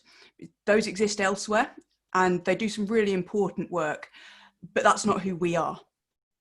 Only we can get Greens into the corridors of power and at the table when those important decisions are being made. And that's what we should focus on. That's not because we want power for its own sake, it's because it allows us to make a difference. So in the last few years, it's my experience, Green councillors in Solihull have pushed the Conservatives into declaring a climate emergency and a ban on single-use plastics. We've saved Greenbelt land. We've ensured homes for Syrian refugees. Our council was the first to set up a COVID hardship fund for social care workers because of our work. There's many, many, many, many more success stories from around the country. And this is why getting Greens elected matters. Imagine what we could do with more councillors, more MPs, more assembly members. So if you think we should be serious about inclusion, serious about credibility, and serious about winning elections, then make me your first choice for leader. Thank you very much, Rosie. 19 seconds. Brilliant. And Shahrar, finally, your closing statement. Well, I just wanted to remind us again why we're here. Why did we join the Green Party? And I suspect for many of us, this is to do with climate change, the environmental emergency, social injustice. And I really do feel we are selling ourselves short. So as your primary spokesperson, I want to fix and correct that. I think you'll see from speeches, from public meetings, if you look on anything that you choose to, that I will speak with confidence, I hope, and true to the Green value of how we do politics differently. And let me just say something a little bit about politics as well. I think we have a unique opportunity now to obviously move beyond the missteps and misdirection of Progressive Alliance and Lib Dem pacts, and to speak boldly and to make sure that we actually reach out to the politically homeless. And on my Twitter timeline also, I'm getting lots of interest from people who supported Corbyn when he was leader, from women who say that their voices aren't heard. And I think it's doubly important that you have as your primary spokesperson somebody, if you are interested in electoral gains, who can reach out to those masses of the population. I think I'm the person to do that. I didn't make those missteps. I disagreed with them in the past. I've got experience as the first BME deputy leader, and I don't want us, when we announce our leader, to be talking about vapid centrism. We need to be explaining loudly and clearly our positive vision for the sake of ourselves to survive this. Thank you. Thank you so much. And thank you to all of the candidates for being so patient today. And I'm sorry we couldn't get through more questions and challenge you on so many more things. Thank you for sticking with it. And thank you all of the participants who've come into the Zoom today and just submitted such brilliant questions, so hard to choose between them. It's a thankless task, I think. So yeah, just without further ado, thank you everyone. And I think that's it. We have recorded this session. It will appear on the Support the Better Green Party group. I hope, if we can figure out the technical stuff, but we didn't remember to do the last one, but we hopefully will this time. And thank you to all of the chairs today as well, to Emma, to Zach, and to Annie, and everyone who's helping with this behind the scenes. Because I think any chance of a copy as well? Yeah, absolutely. Yeah, we will send it around to all the candidates as well. We'll make sure we send it that way as well. Nicely said. Thanks again. Thanks, everybody. Thank you, everyone, for coming, and good night. Thank you. Bye. Thank you. Bye. Cheers.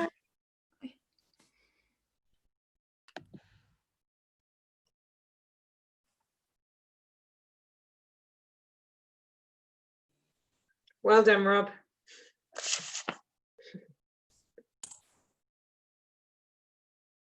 How did thanks? I don't know who said that.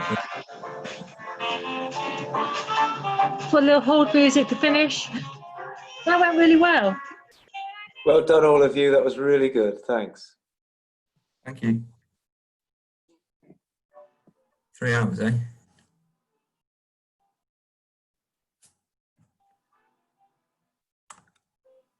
I'd really like to copy and paste everything that everyone said in that chat because I didn't see any of it, oddly. You can download it, I think, if you press file. Can you? Yeah. The whole And If you go to the 3 little buttons next to file, then you can click save chat and it downloads it all as a text file. mind blown. Show it in folder. But I think also because we've been recording it, we should have that saved as well. Okay, we probably should stop it recording, shall we? Yep, I'll stop it now and then I can